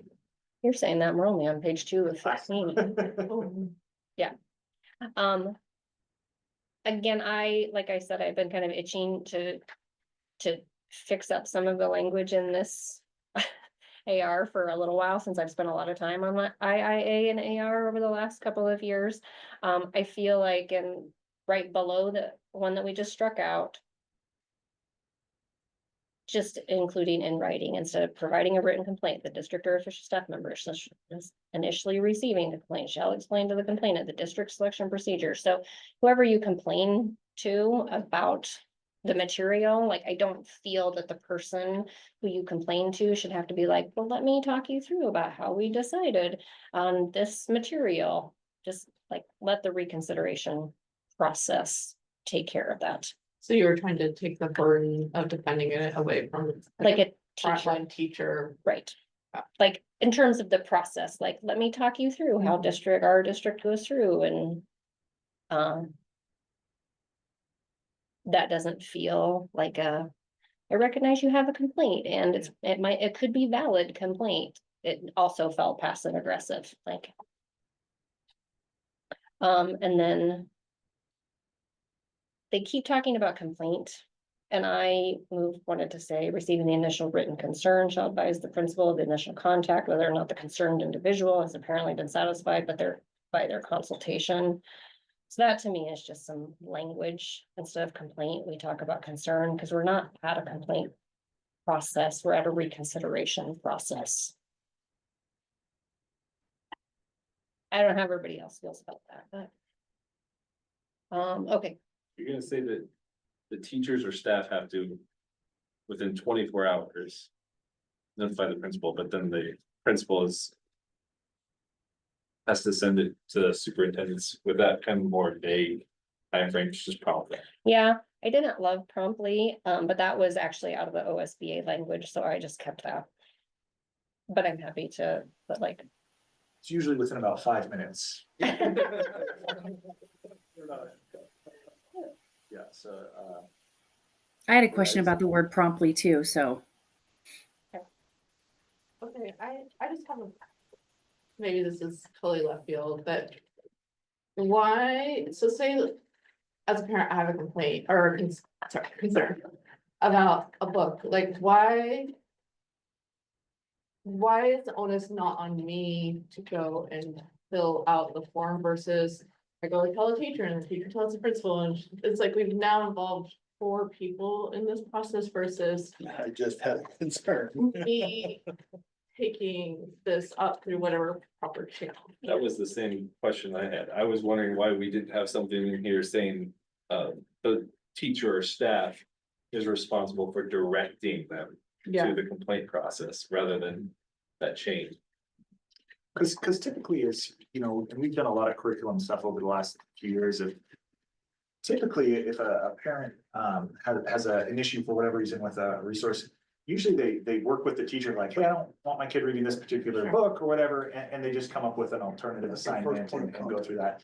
This is around if the parent's saying, I don't want my kid reading this, and this should not be a part of the district curriculum, and that's where I think it becomes like a bigger deal. Am I explaining that? Yes, yeah, So agreed, but still, in that scenario, wouldn't the onus be on that parent to say, then I want to go through this committee process versus involving 4 employees? yeah, and I think, yes, when we get into the reconsideration committee piece, that means that parent has decided that they want that material gone for everybody.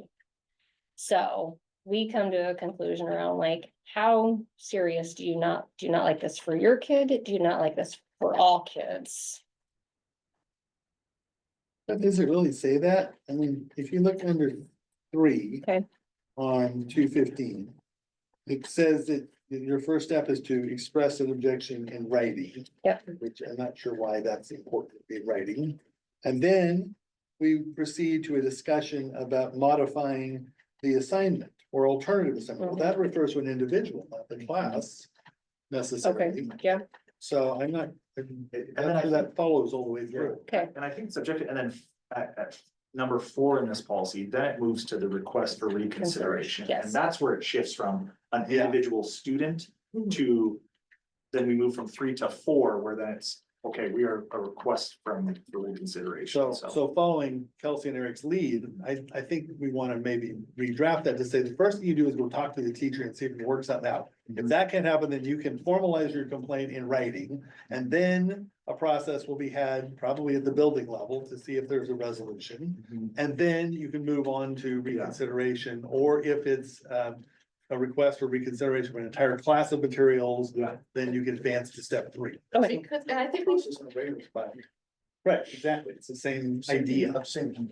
Resolve problems at the lowest possible level before you make a community thing out of it. with people, face to face, Right. telling them your problem, yes. because, I mean, and this is not me, it's not having an experience, but it's just like, I doubt there's very many times where a parent goes to a teacher and says, hey, for my kiddo, I want to have this and we can't work something out, right? And so it's like, almost like we need to have 2 different workflows of yes, this, and maybe also saying that, but then I think if we do want to have this district-wide conversation or, this meta, then the onus really needs to be on the person who has the concern to express that versus involving 4 different employees. Like, I mean, Think Am I it out of also line? covers you for like dropping out in the system. So someone saying, hey, I talked to the teacher, they didn't forward my complaint. yeah, exactly. And holding that against staff as well. If they can say, hey, go to the complaint process instead of go through your teacher. I totally agree, they need to try and do that at the lowest level. But if you're gonna elevate it, it needs to be outside the teacher's purview. They can be involved, but they shouldn't be responsible. Well, and if I have a concern about a material, I'm not, in my case, I'm probably not the one that was ever gonna pick up my kids because I'm at work still. So I'm gonna immediately text or email the teacher and say, hey, can we get together? I have a concern about this. Well, now I just triggered a written complaint. Now the whole rigmarole. Exactly I right. just wanted to talk to the teacher. Yeah. In most cases, if you're gonna have something where you solve it and the teacher's solution is just gonna be, well, your kid doesn't have to do Yeah, that. it's gonna be something The else. only time it's ever gonna be elevated is when you want to remove it from everybody. So maybe we think that. okay, yep. Got that there? I said, I'm happy to redo a lot and a lot. All right, so moving on to 315. Yeah, under 4, letter E, the original word in there was disposition. I didn't love that word when I looked up the definition. It just didn't seem to fit, so I just changed it to decision. On F1. Like the word resolution better. Okay.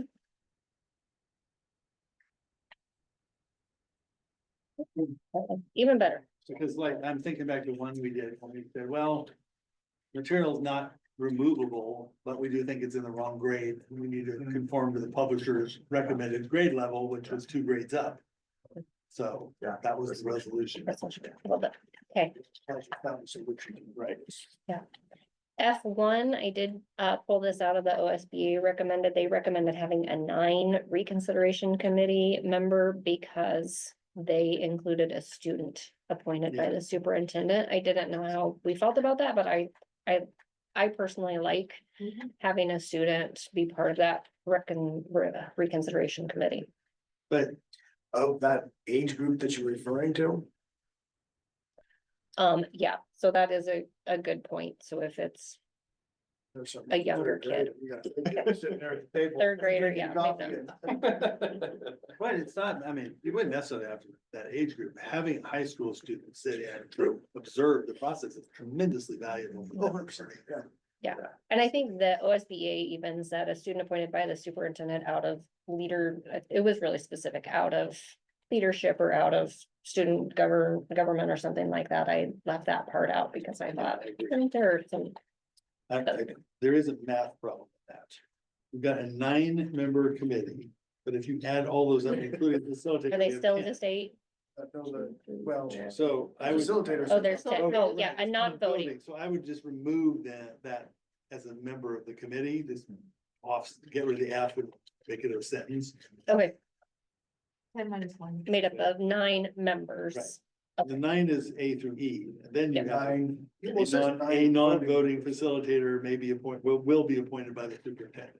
It says it, made up of 9 voting. I know, but if you count all those numbers, you get to 10. Yeah, because F is the non-voting. nuanced. Yes, okay. 9. I just love the idea of having a third grader sitting in our chair going through a Consideration reconsideration. committee. Would you really love that? F number 4, that is that meetings of reconsideration committees may be subject to public meetings law and records regarding reconsideration or subject to public records law. Going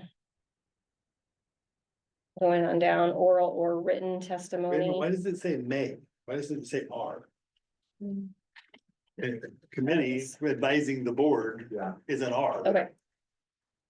Must be or are subject, okay, are subject, perfect.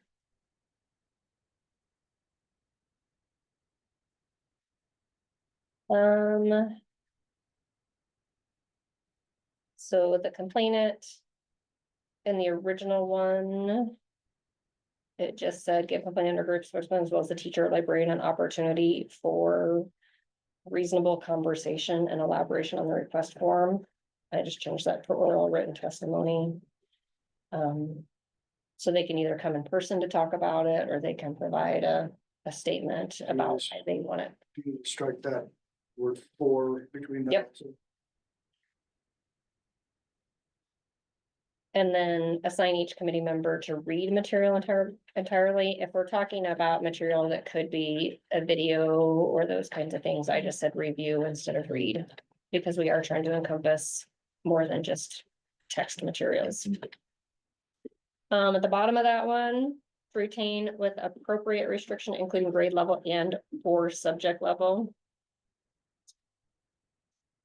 So I think that accounts for, like, yep, we can retain it, but it might be misplaced where it currently is. That's what I was. No. That was it on 3 and 4. Has nothing.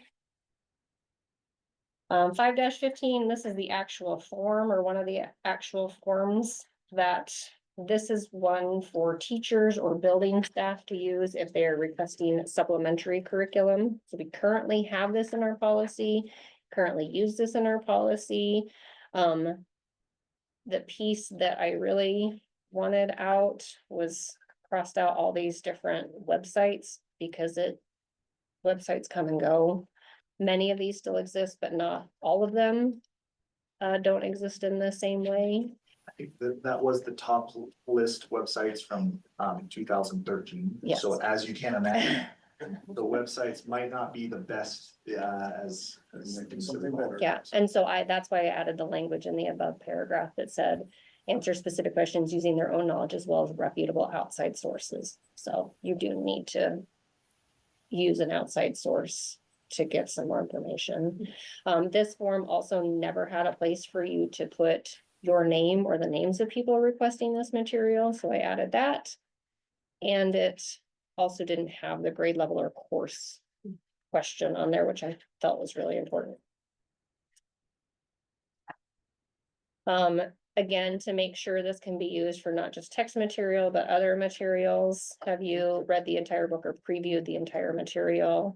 And then- Can I suggest maybe Yep. a minor change. Yep. To this one about all the questions. Have you read the book and then? Yep. All the stuff. If you are gonna complain, you should have to provide, as part of the description, the page number or time. So this stamp. isn't the complaint one. This is for teachers who are saying, I want to purchase, I want the Oh, district to okay. purchase, Oh, I want to introduce you Got it. right, National Got it. Geographic. Got it. Yes, so this is just supplementary. So this is what teachers or Yep. people in the building have to fill out. In my head. Yep, you're good. Number 6. Yep. Where you have offensive edit, can you change inappropriateness to just inappropriate? Yeah, I couldn't, when I was going through this one, I was like, that doesn't seem right, but I couldn't. I got like Joel. Got 10 pages in and I no longer knew language. Okay, and that's it for that form. So I currently get these forms quite a bit through my office. And it always felt a little clunky, so I'm hoping that maybe that will eventually clear that up. The next one, Scott, on 715 is the reconsideration request for reevaluation of instruction material. So this is when it becomes a global, This is when it, yes, it rises, it elevates to, we are getting a committee together and we are asking for this material to be reconsidered for use. It corresponds to, in the policy, I step forward, the request for reconsideration, Yep. so it's the form that goes with that. And I would still like to take some of those items that we cover in the supplementary curriculum and somehow pull them forward. And say, are you objecting on any of these grounds? If so, please cite page number or timestamp for the material. You know, what is your specific? I think that, problem? does that on number 2, does that cover Yeah, what but you? it kinda.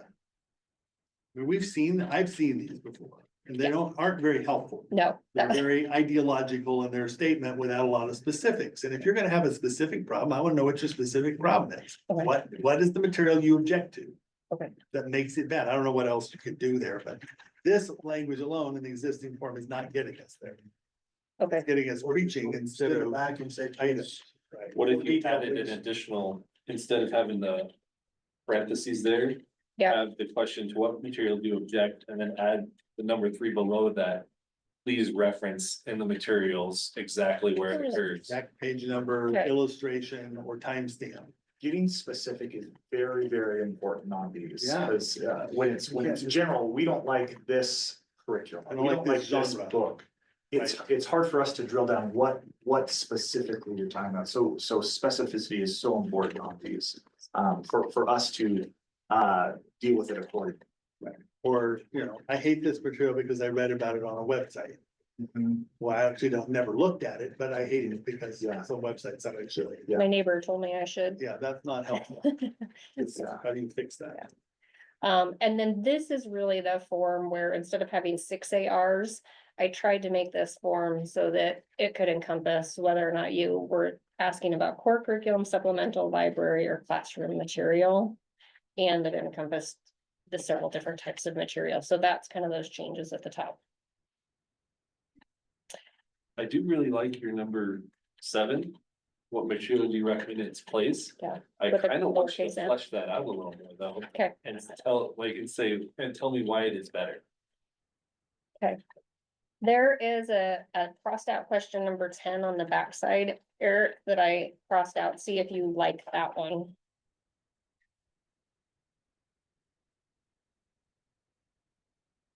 Sort of, but I kind of like them to tell me why they like it better. I think that will get more nuance to it and solidify their position, but also kind of expand on the complaint as well as the solution. What material you recommended in its place and why?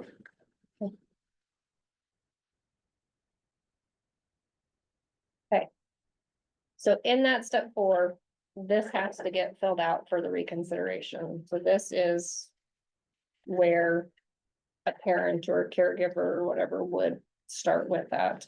And then a committee is formed. So that's why on the backside it says, do you wish to come before the committee and make the case either verbally or in writing?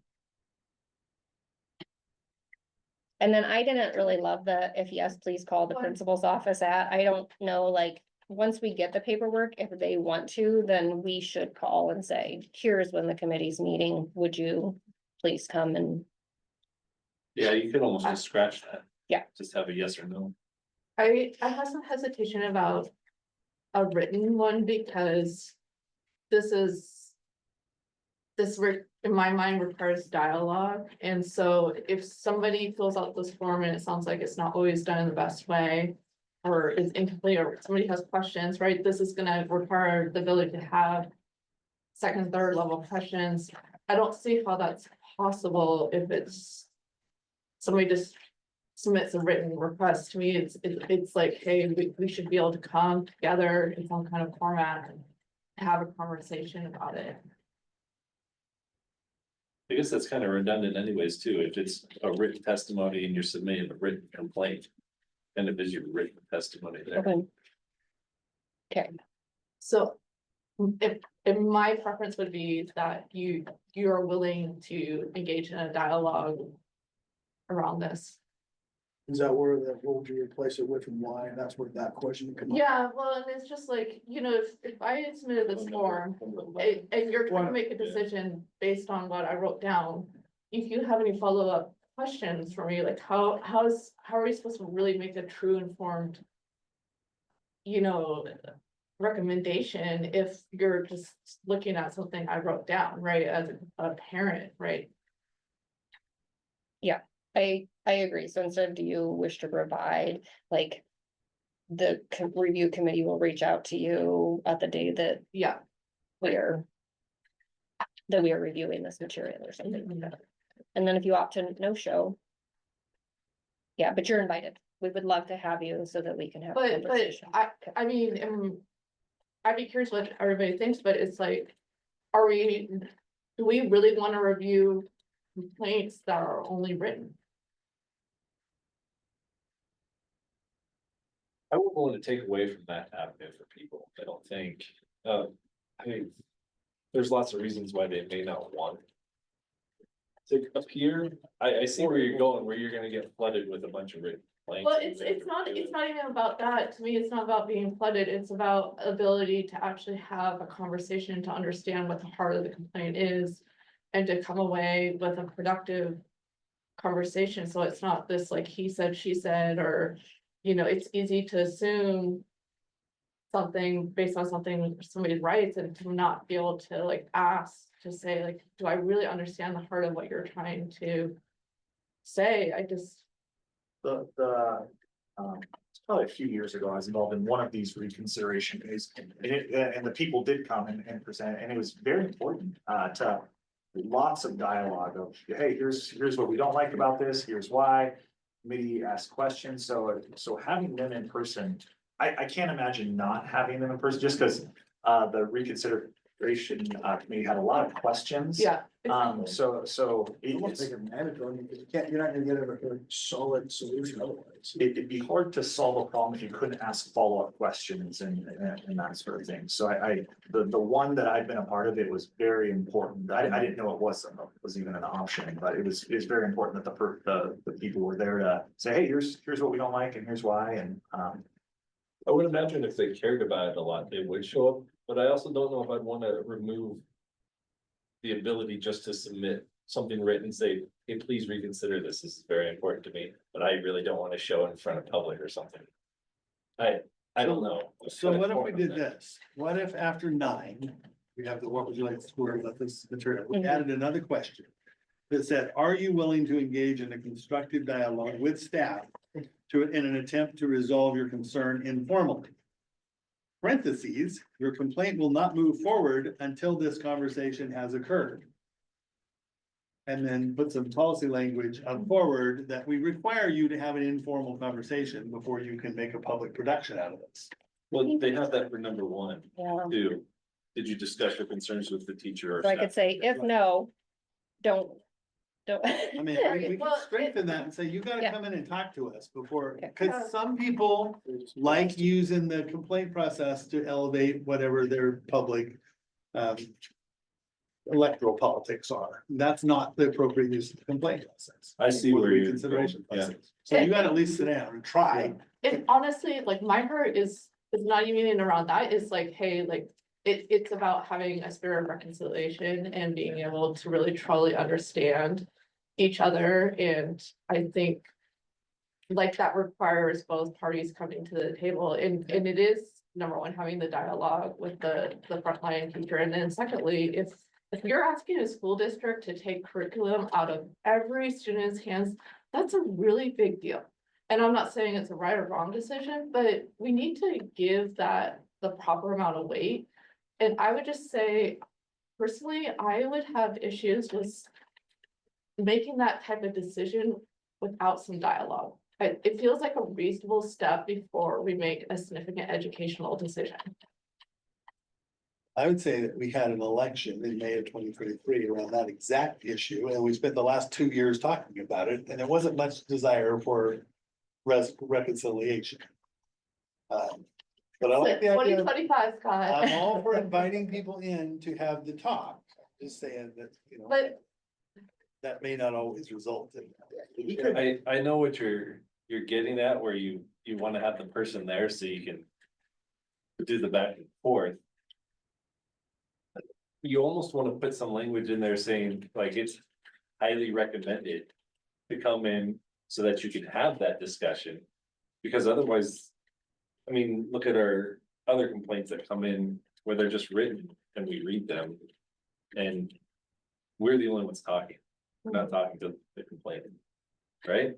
And then we make the decisions without that dialogue. So a written complaint would be just like that.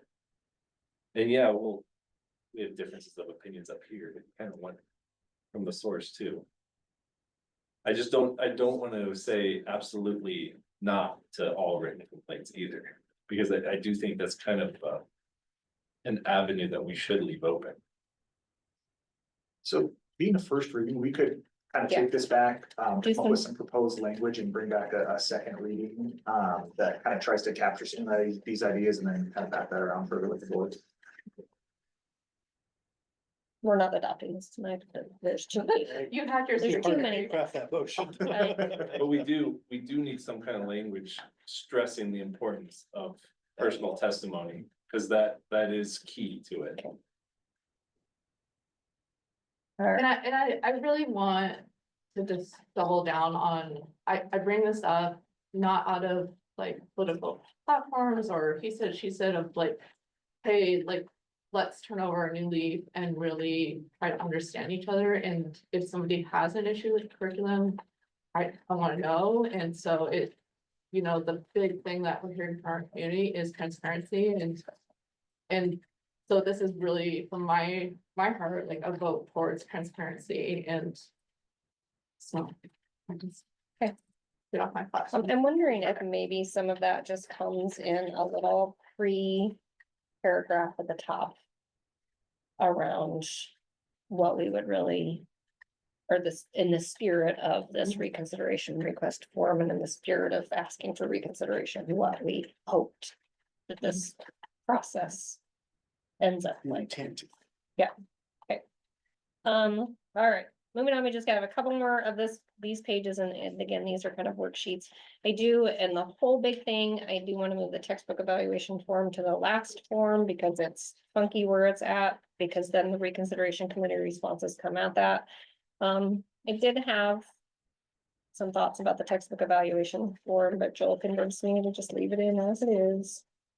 And on page 1215. We go that far, yeah, 1215.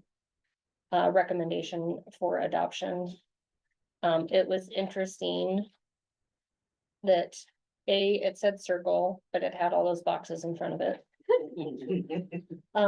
So I could either take the boxes out and leave the circle or not. And then it also had website, a recommendation for an adoption of a website. And I thought, that's weird. We don't adopt websites. It's also a moving target.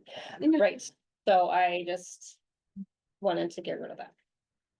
And then the last one, 13, There was a period when we actually were busily blocking websites. I know, yes. It wasn't So, very long. I- Remember that. And I do remember that, like, then you had to put in a request to open up Yeah. a website, but I don't know that that is in the spirit of a core adoption textbook process. I think that sits in either a library material or a classroom material process. We had just gotten the technology to filter. Yeah. And everybody was anxious to use it. Yeah, so, I mean, technically, if you really wanted to, you could do other website, if you really Right. wanted to. Right. yes.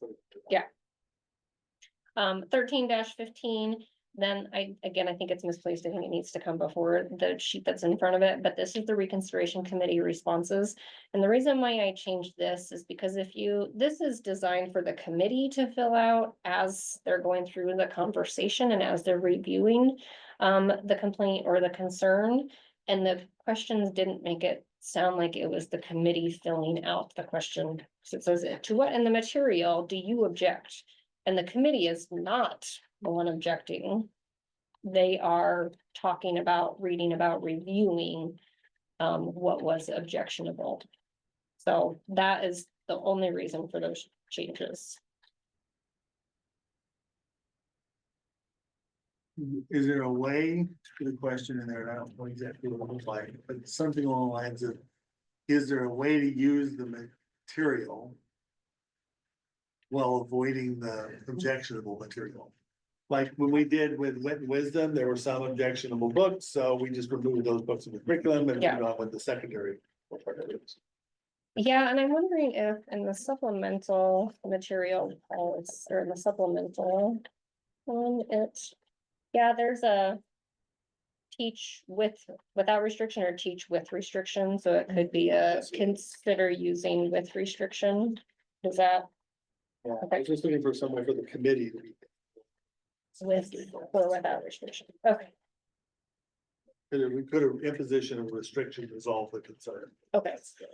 Okay, and then this is an interesting one. I think Joel, you said that you have actually had to use this form or not had to use this form, but this is the last one in that AR and it's the history of complaint. I'm gonna guess that. And if somebody brings something more than once, or if a book comes up more than once in two separate reconsideration requests, that's when this gets filled out. So all I did at the top was like, take off magazine, because I don't, again, You struck the wrong one, you struck magazine instead of website. oh, yes. So I actually think I meant to strike magazine and, Oh, website. On the previous one, you left magazine in there. okay, Either one or both. one or both, okay. Yep, I'll look at that. So I'll leave it in there. I'm not sure if it's been used or how functional it was if it was used. So somebody else can maybe help me out with that. Okay, that was again IIA and IIAR.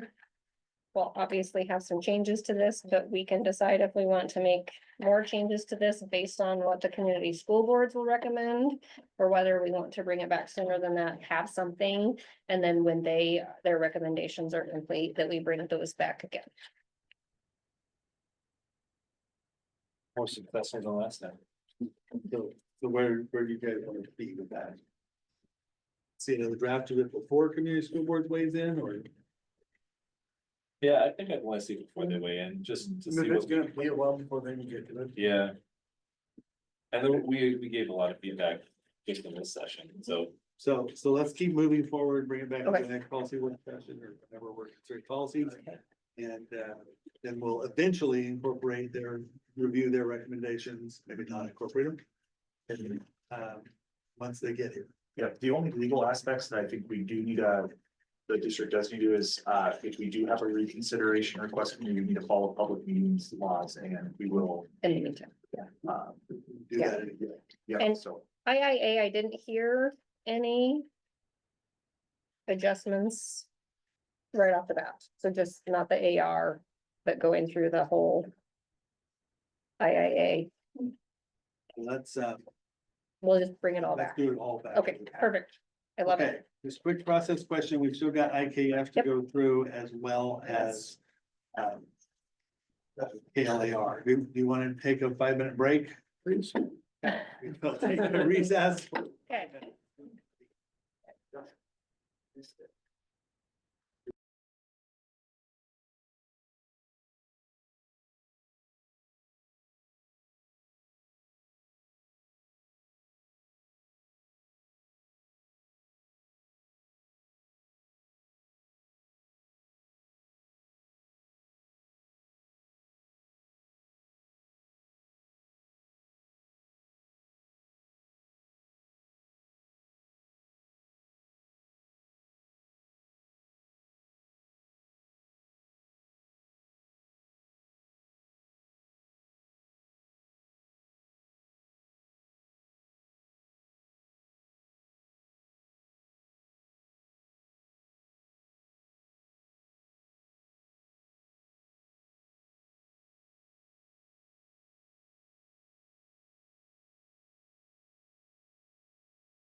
Audio's on. Jen, are you back? Maybe if we hit our video on too, she might see it.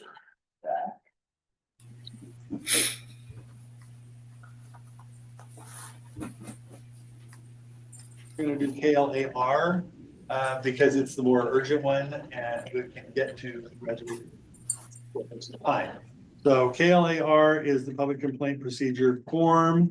This one, these complaints or these revisions came from, an internal rewrite of policy with some suggested changes. It is an AR, it is not a policy. So it is how we implement the policy. And so let's, go ahead and open it up. All right, thank you. I just wanted to clarify the revisions that I drafted for KLAR, they're not my legal advice and they're not my recommendation. It's just, I see my role as kind of a scrivener of sorts to incorporate some suggestions that have come from different, I think superintendents brought some that were very consistent with a couple members on the board. And so this is just my attempt to take those suggestions and the direction that I had heard from different sources and giving you some language options to consider, but it's not my advice or it's not my recommendation that you adopt it. It's just language, pen to paper. Here, you guys can do what you want. The complaint policy, complaint procedures for school districts are found in an OAR. It's 581-022-2370. And one of the issues that we see across a lot of districts is that we have multi-step complaint procedures and we have really short timelines in each step. And we almost never are able to meet those timelines because especially if there's some kind of investigation required at any step. And the complaint procedure, the OAR that I just cited to you actually doesn't give, it just requires a board to identify the amount of time at each step if we have a multi-step complaint procedure. And so I have gone through, that was one of the major changes here is to kind of change the amount of time in each step. I also heard requests for incorporating a more robust mediation option for either the superintendent or the board to provide to complainants to try and resolve their complaints as a way to try and get the board a little bit disentangled from some of the complaints that have been pretty voluminous in the last couple of years. And so this is that representation. And so I don't know how you guys want to go through this. If you want to go page by page, I don't know if you guys have read this yet.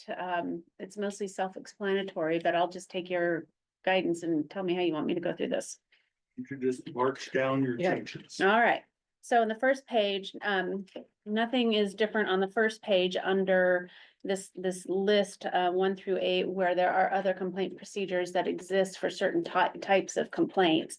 And so there have been no changes to that. That just informs the public. That's actually not in the OSBA recommended policy, but that was something that I did years ago because I think it's important to tell people where they need to be going. And you know, as you know, the policies and ARs and the way they're coded can be a little bit complex and hard to get through. And so I thought this would be, so there's no changes to that. There's also no change to step 1, the informal resolution part. And hopefully that resolved most complaints, but that has not been the history in the last couple of years. Step 2 on the second page, and the only change to that is that I changed the timeline for the supervisor's evaluation of the complaint and rendering of a written decision from 5 working days to 30 calendar days. Well, can I ask a quick question? Do we have like gates for each of these steps? So it's like, hey, we can't move to step 2. Step 1 is done, or is it like, hey, like, can you just help me understand? So if we get to step 2, but step 1, like, how do we handle that? Or is that in the policy or should it be? Yeah, it's, and I think Rich Simons, who's doing a lot of work on complaints, has done a really good job trying to reorient complainants back to informal resolution. Because oftentimes that gets skipped over sometimes, especially in the political climate that we've been facing the last couple of years, it has been sort of glossed over at times. And sometimes it's not necessarily appropriate to try and engage in informal resolution. And so he's done a really good job of trying to say, hey, wait, we need to kind of force complainants to go back into that step. And try and resolve the complaints. And if they haven't done so, he's redirecting them back. So that's really the only gatekeeping that happens on that. Do we need to have that in the policy because to me, that almost puts Rich in a hard spot where he's the one that has to like make that discretionary judgment call versus like, a good policy protects all parties, right? Yeah, and it says when practical, the complainant shall attempt to informally resolve. So we've got a little bit of wiggle room there, but I hear you that does put Rich in a little bit of a difficult spot. Do you have thoughts, Joel, about Yeah, that? I think at the end of the day, we want, when there's a problem, we want to the greatest extent possible for people to sit down face to face and say, hey, I've been wronged in this way. Hear both sides and kind of engage in that problem solving dialogue collaboratively. That's one thing that for various reasons, it seemed like that step was easily skipped and people would just submit written complaint with, and then you get to step 3 or 4 and you'd ask, hey, have you sat down with the person and tried to resolve it? And it's easier not to, right? It's easier to say, I'm mad, here's my email. So yes, I would say overall, we are trying to the greatest extent possible, when it is practical, to make sure people aren't jumping steps, to make sure they are sitting down and trying to informally resolve it first. So the language here does allow like a little wiggle room where when it truly isn't practical, if there's been an abuse or something like that, but this is something I think we do a better job of encouraging and having people sit down, let the the complainant knowing, let the subject of complaint that they feel wrong. And I think a lot of times just sitting down face to face, we can resolve things. So we definitely are Rich is doing a great job pushing people to make sure we are doing step 1 before moving to And step 2. I don't doubt that he's doing a great job, and I'm not saying that, but I'm just wondering if there's a process or policy that could better support it, like that empowers, it's rules of engagement, right? Everybody kind of knows. So what if we, addressing your concern, after 8 on the front page, added this language, for where it says the district will process all other complaints using the following procedure. Except as otherwise provided herein, each step of the resolution procedures shall be undertaken in order. Yes, I like that. Yeah, I mean, they naturally go in order. The only Yes, glitch is that the first step sometimes gets glossed over and we head Right. straight to step 2, that would be There is a provision to jump over the steps when you're dealing with the superintendent or a board. a board member, But, yeah. other than that, you would have to go in order and check them off. Yes, thank you. Would that help? I mean, I can write that for you after. Okay, continue. All right, so on to page 2, we talked about step 2, the formal complaint, and then increasing the timeline for the supervisor's evaluation and written decision to 30 calendar days. You guys can choose what you want on that, but it's not, the OAR on the complaint procedure doesn't say how many days in each step, doesn't say calendar days, business days, school days. It just says that when you have a multi-step process, you have to identify the amount of time under each step. So I just put 30 calendar days just as a place marker for that. I think that's probably a reasonable time frame. Certainly 5 working days is not, in my opinion, I don't think we ever get it done in that, especially when there's, a supervisor has to talk to the complainant, talk to the subject of the complaint, maybe some other people, maybe do some investigation. So that 5 working days is problematic. But I also think that it doesn't necessarily have to take 30 days. I mean, if we can get it done in 10, 12, 15, whatever, it's just saying up to 30 calendar days. Is that what I'm understanding? That's correct. Says within. I wonder, I mean, as a parent, I like, I wonder if we could just be like, hey, at day 15, an update will be provided, because it's like. If you 30 fill days is a out- long time. Yeah. That's, and just on a, practically speaking, when Jay Weeks or is working through one of these complaints, what we found is. He'll typically set a calendar reminder where every week or every other Yeah. week, he's calling the complaint to say, here's where we're at, we're waiting for this investigative report. Cause yeah, that's one way to get sideways with people that have a complaint is if we're not communicating. So that's a practical thing that we are doing, even though it's not in policy. We should put in policy though, because like other things, we should leave the onus on the staff. Yeah, Okay, that'd be easy so to yes, do. language around. Regular Communication. updates for the complainant. I think that's very fair for if someone's making a complaint that we're saying, hey. It might take us the status- 30 yeah, days, but yeah. we're gonna let you know how Yeah. things are going. Weekly And status update or bi-weekly status update, I think is very reasonable to work with parents. so, yeah, and that's Jay's efforts to do that have really smoothed the waters with some complainants, just to say, we're not just ignoring this, but it takes time to go through these steps. Okay, step 3, appeal to the superintendent. So this is built up on step 2. So if the complainant's not satisfied with the decision of the supervisor that is in charge of the complaint under step 2, then we require a written appeal to the superintendent. And what the main, and I changed that also to 30 calendar days in that first paragraph. That the superintendent has 30 calendar days to provide a written response. And so we can still build in language, and I can play with whether that goes in every step or whether we add a kind of a general thing under where Scott was talking about going through the steps, and that, district staff will keep the complainant apprised as to the status. So we can kind of figure out a way to build that in. On that same paragraph, line 2. Says, to the superintendent in writing within 10 school days. They have 10 days to appeal. Yes. Yeah, they have 10 days from getting the written response from step 2 to appeal in writing to the superintendent.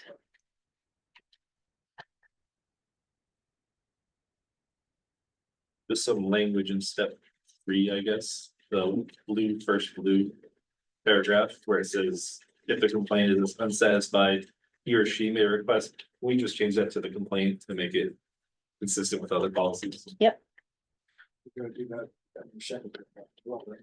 there'll be a lot of places. Yeah. There'll be a lot of places, so I'll go through there and we'll try and catch that and make that all consistent throughout. Do we wanna make that 10 school days? Because what I'm thinking is that if you get a decision at the end of May, you can carry it over all the way to September.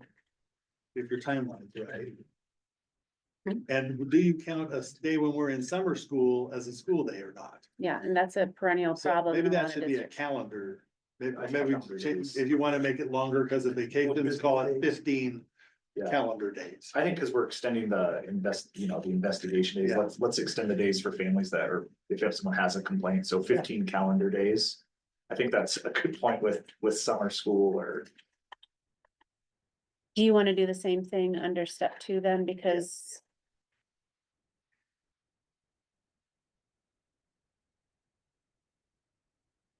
okay.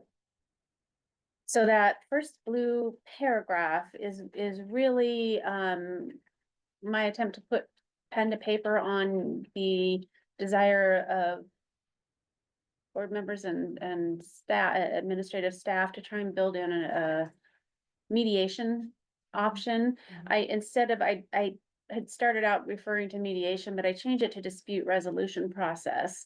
And the reason why is because, and there's a footnote down here that says that the options include, but are not limited to, mediation, restorative justice meetings, and conciliation. It does not include arbitration, which is a whole different issue, and so I did not want to include that. But that's why it's not just mediation, because sometimes there are situations where a restorative circle or discussions are a really useful way of resolving a complaint and building relationships afterwards, and rebuilding trust. I also built in discretion by the superintendent to decide whether or not to offer that. And then I gave a list of considerations that the superintendent can consider. It's not an exclusive list because I said it's, you know, the superintendent will consider factors including but not limited to the likelihood that parties can resolve their dispute via alternative process. Because there are some that it's probably not going to be successful. Whether the nature of the complaint is such that it would be in the best interest of the district for the dispute resolution process to be attempted, and the availability and the cost to the district of a mediator or a dispute resolution facilitator, because in Crook County, we're a little bit limited on, you know, our options here. We did send a complaint about a year and a half ago to mediation, and I had to, you know, beg, borrow, and steal retired Judge Sullivan to do it for me. Called in a favor and he complied, and it worked out really actually well. It resolved the complaint, and the complainant withdrew their complaint. But it's still a little bit challenging to try and find those individuals. We don't have a ton of mediators. So I just wanted to build in that wiggle room. And also, you know, cost is an option, or is a consideration also. I mean, that's one of the bummers in the last couple of years is the cost of the district of dealing with all of these complaints that come in. So you could envision a situation where there's multiple complaints, and if, you know, I just think that's a factor that the superintendent could consider. It goes on to say that the superintendent may invite other interested parties to participate in the dispute resolution process. The idea there is that there have been some complaints where there's overlapping complaints or overlapping allegations, and so that might be an appropriate opportunity to try and resolve a group of complaints that all have a lot of commonality to them. And so the superintendent can also set time and cost limitations on the process. So the idea that was brought to me was maybe we can offer 2 hours of mediation. You know, cap it as like say you get 2 hours with the mediator to try and resolve it. And so again, I just think that that's probably the best within the discretion of the superintendent. The last part is that this kind of a process has to be voluntary. You can't force anybody to participate in it. And so that last line says, if such a process is offered, it will only proceed if the parties to the complaint agree to participate. What I want to add there is in writing. I want to have them, you know, agree in writing. I think email is fine for that, but I don't want it to just be verbal. I would suggest we require in writing at the end of that sentence. So it goes on the next paragraph that if the superintendent offers the dispute resolution process and all parties agree to participate, then the district would be in charge of securing a neutral third-party mediator or facilitator who's trained and experienced in conflict resolution. It'll be scheduled as soon as possible, and notably mediation sessions would be confidential. That is standard industry practice, that, you know, you want to encourage frank conversation. And so if what happens and what's said in mediation is not confidential, then it has a chilling effect on the parties. Like they just don't engage as readily and as freely as they would if they know that whatever is said is not going to be used against them later in a complaint or some kind of a legal action. And so that's, I included that there's no expectation of confidentiality in any other dispute resolution process. You can change that if you want and make it all confidential, which is fine. I just kind of reflected Can we do that under the public meetings law? I mean, what if the mediation is coming back to us as a recommendation? Well, Make it public then? the way this is set up is that mediation is the final end. So it's not a recommendation to the board to take action on. It's a resolution of the complaint. I just wondered if we should hedge our bets by putting language after mediation sessions will remain confidential to the extent permitted by law. Sure. Yeah, you look at the situation as interpretations change. Just the general public, how can you hold them accountable for? We wouldn't have a way to make sure that they don't say anything. Right. With the legal, anything you can do. Well, yeah, and I guess, I mean, we could set up a condition that if mediation is offered and the parties want to participate in it, then they have to agree that it's confidential. And we could have them sign a form. Oftentimes mediators have a mediation agreement that they give all the parties and they require the parties to sign before they go forward. You know, that's in mediation of a legal dispute, which is kind of what my experience has been in. This is a little bit less of a formal process as, you know, I think that people have envisioned it. And so there is a little bit of tension that we'll have to resolve about what does that look like? What if we bring in a mediator that, you know, like Judge Sullivan came in and he had his agreement to mediate. And like, you know, ODE, they have their mediators on contract and they always have a mediation form signed. And so I think I would want to leave it to the discretion of the mediator to decide whether they want to employ that or not. You know, we can also say that we can also take all that confidentiality part out. It's really up to you. There's no legal requirement that mediation in this context is confidential. I like, my personal perspective is that we should take confidentiality out of the policy and because it puts us in a tough position of trying to enforce something we can't, like. Enforce it. I do like the idea of holding confidential because, you know, you don't need to be out there airing dirty laundry. But We could put in something like I that don't, it's, again, I don't know how you enforce it though. yeah, we could put something like the intention is that mediation would be confidential, but kind of soften the language so it's. I think something about, you know, building trust, as we're trying, the whole purpose of this is trying to resolve things, getting people to sit down face to face. So there is an element of trust, but I think to your point, we couldn't, one of the planes ran and told their next door neighbor, you know, but some sort of language that says, we expect this to be a Like trusting. aspirational language instead of, Yeah, because for people to engage in the conflict resolution, you have to take a step towards the middle and engage in dialogue on finding a solution, and that requires a level of trust. So we can maybe play with some language on how to capture that, that intent. anything else up through those first two paragraphs? I did have, excuse me, step 3, the second paragraph, bottom line. If such process is offered, it will only proceed if the parties, the next paragraph says all parties. You want to only proceed if all parties to the complaint agree to participate. That's what you say in the next paragraph. Yep, that works.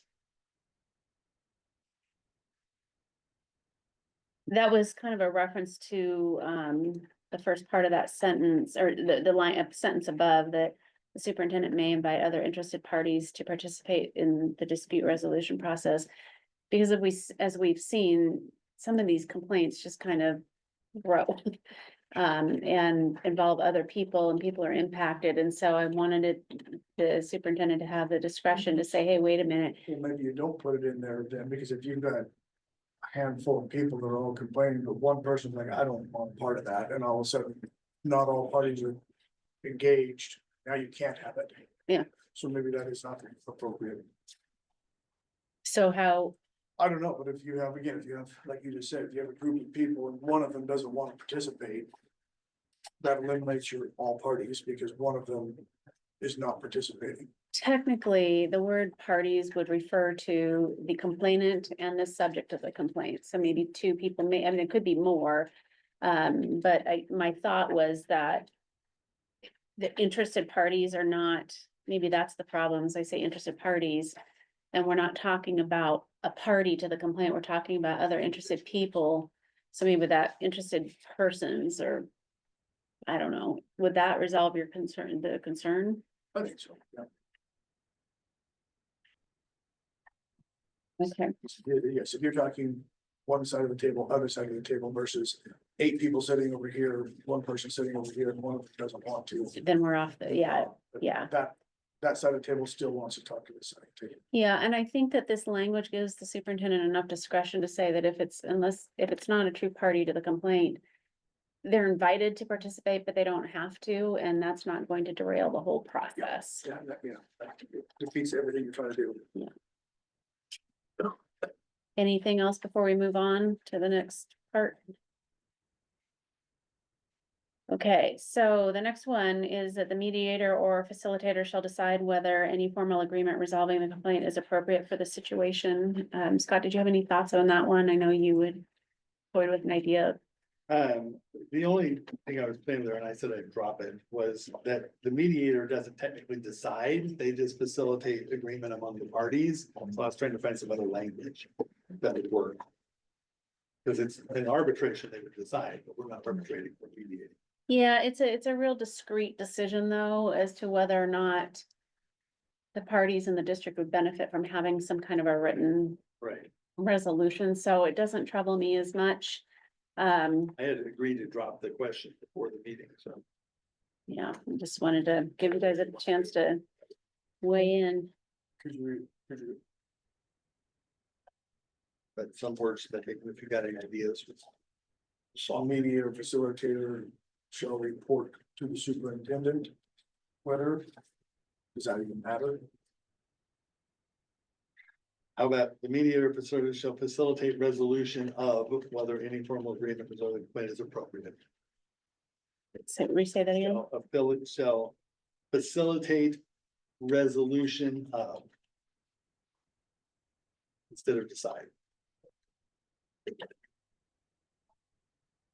So. So the mediator or facilitate shall, Facilitate resolution of. Whether, which you can read as shall figure it out. That's exhibit 2 of the point.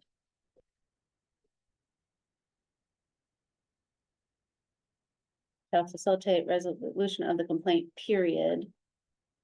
No, the mediator or facilitator shall facilitate resolution of whether any formal agreement. Resolving the complaint is appropriate. For the situation.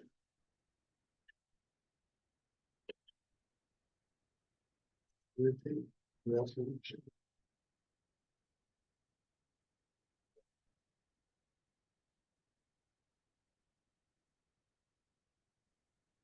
These are the words. This is probably not gonna get adopted tonight anyway. We can put it in and bring it back for. Yeah, I'll Yeah, let me- wordsmith it a Let me little take bit. just a quick process check. We are supposed to adjourn at 8. It is Joel's birthday. Do we want to finish this up and then adjourn, or do we want to recess? It's got a few more pages. Yeah, but the last, Let's I have get, let's three get through amendments this to put one. down. I think let's definitely get through this, we can bring it back for a second reading. So you want to get through? You guys okay with getting through? Yeah. Then it has to go, then. Okay, Let's do it. so let's keep going. Wanda. okay, so we'll work on finessing that language on that sentence. The next paragraph, if the complainant is, and there's a couple options here. Number 1, unsatisfied with the response at step 3, or number 2, a dispute resolution process is not offered, or it's not mutually agreed upon by the parties to the complaint, or that dispute resolution process fails to resolve the complaint. The step 3 response by the superintendent or designee shall be considered the final decision of the district. And that's kind of a requirement out of that OER that we need to declare a final decision of the district, because that's what triggers the complainant's appeal rights to the Oregon Department of Education, which only has jurisdiction for certain types of complaints. So some complaints, the complainant can try and appeal, and then ODE will decide whether or not it has jurisdiction over that type of a complaint or not, and we'll work with the complainant. But this is just meant to say, hey, this is what the final decision of the district is.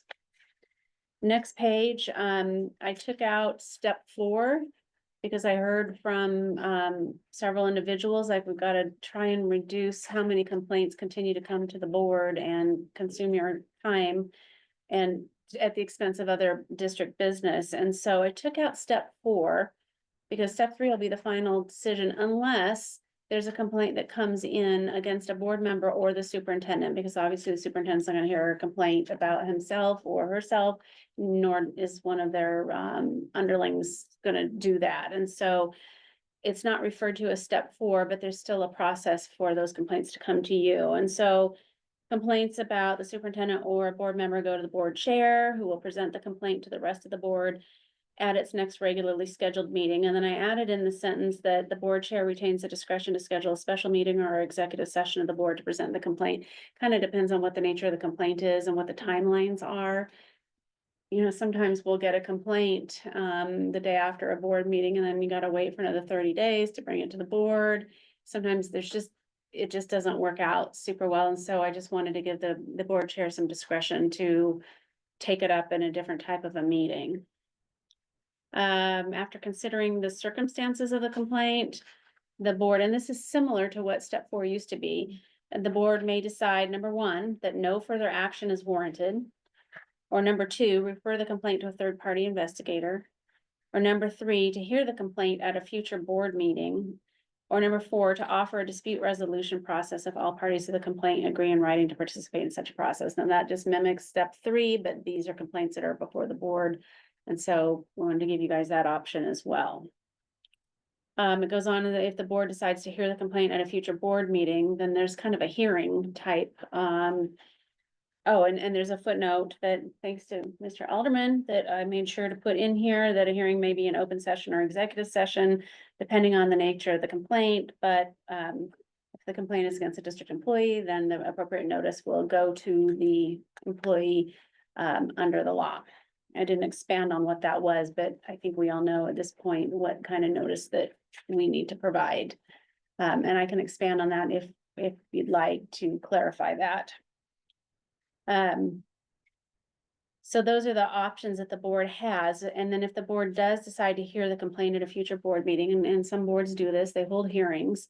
Then the question is, what's the format look like for that kind of a hearing? And so I added in that the board chair shall determine the format of the hearing, including but not limited to the length of the hearing, whether witnesses will be heard, and whether to request additional information from the complainant and the subject of the complaint beforehand. And I just realized that there's a duplicative sentence at the very end, this part about the board may also offer mediation, that's already embedded up above, so that would be crossed off. Sorry, I didn't catch that the first time around. Well, is that on, where is that about? Step 4, to offer a dispute resolution process if all parties to the complaint agree in writing to participate in such a process. Yeah, but where is it? And then the last sentence in that paragraph kind of restates that. Oh, sorry. Yeah. I see what you're saying.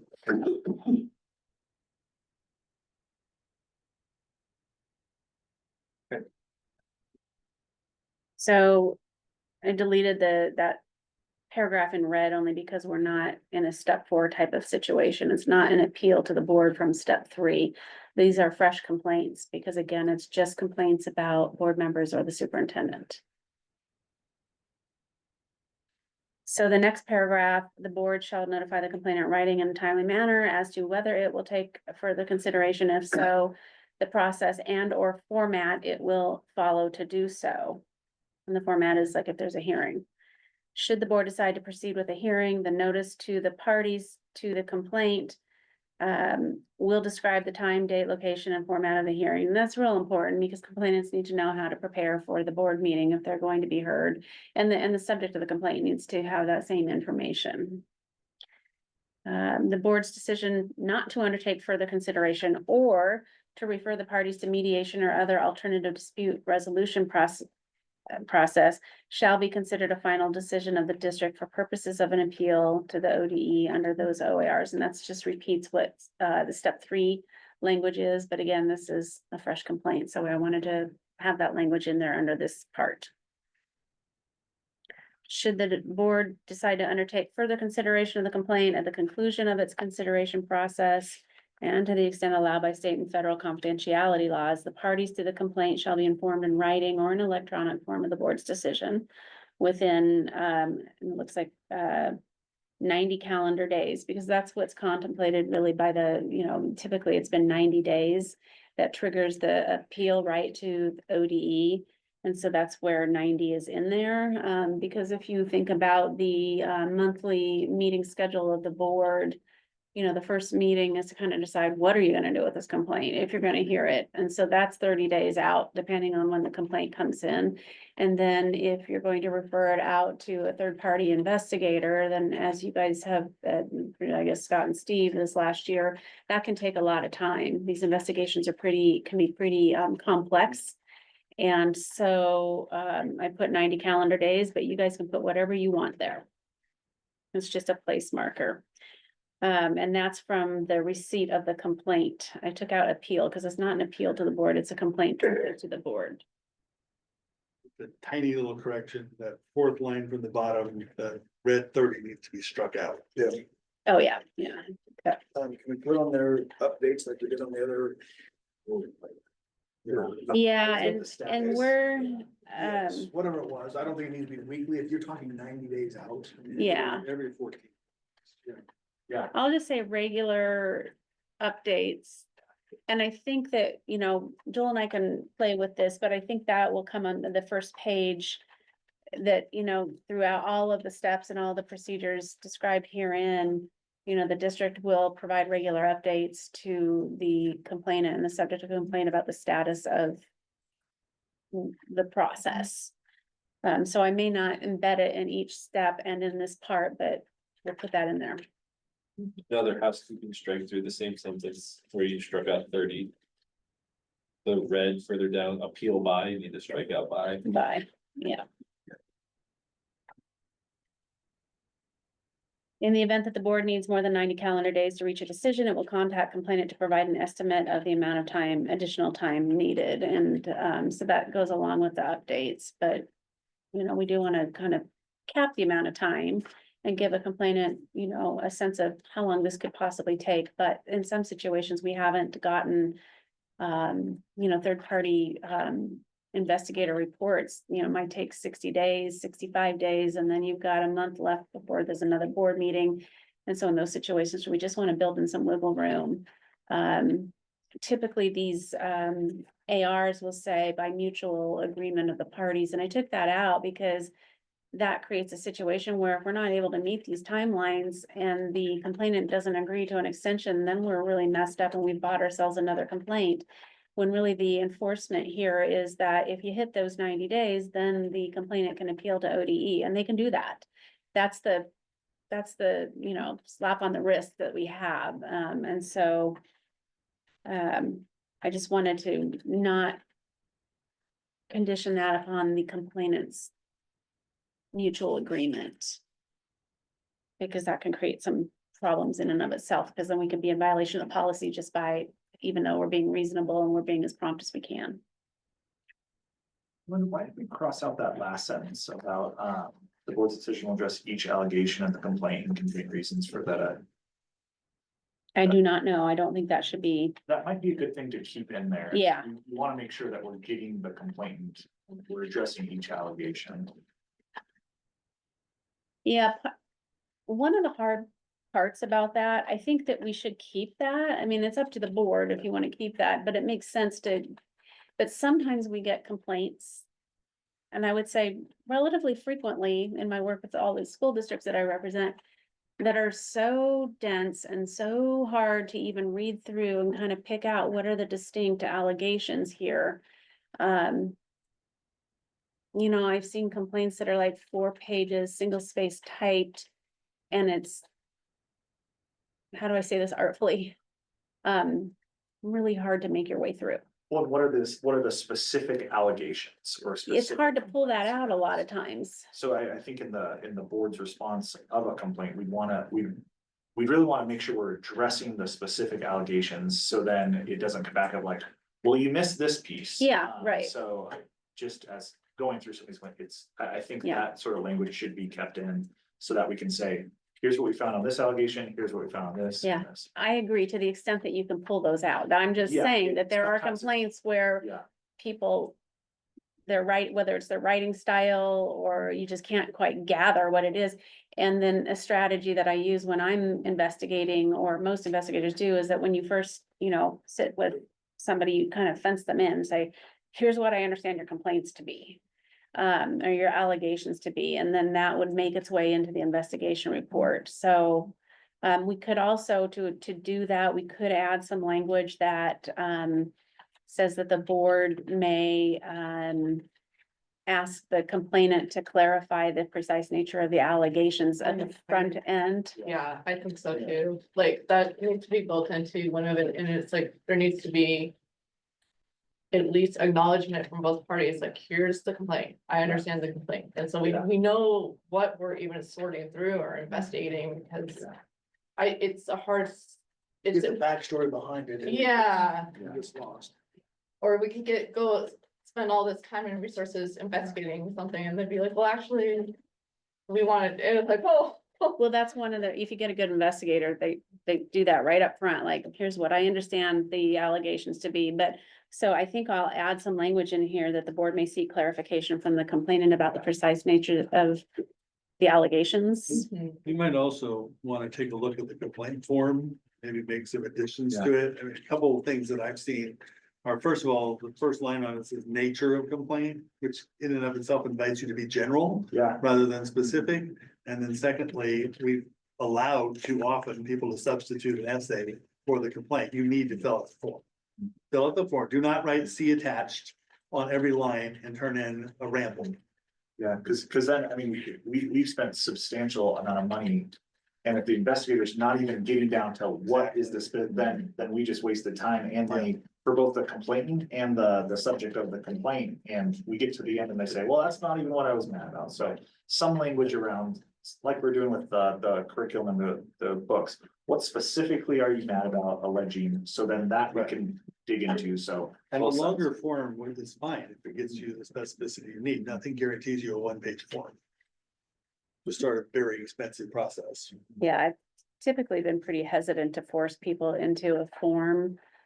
But I do think that in this district, it's become such a difficult issue that I agree with Scott, having a more comprehensive form, kind of forcing people into that is probably, that's a good idea. So And I'm fine with people attaching supplemental information. You want to write an essay, but you still got to fill out the form.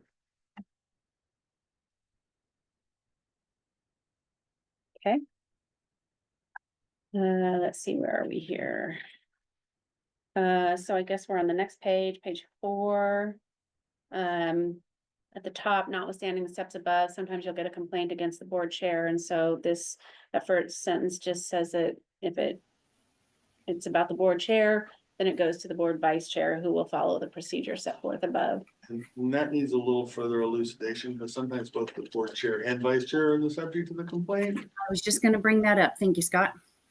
I think in that case, it goes to the superintendent until the board can convene and elect a chair pro tem to preside over that matter, and then the superintendent hands it over to the board chair pro tem to do it. So what's the role of the superintendent in that, though? Just somebody's got to receive it.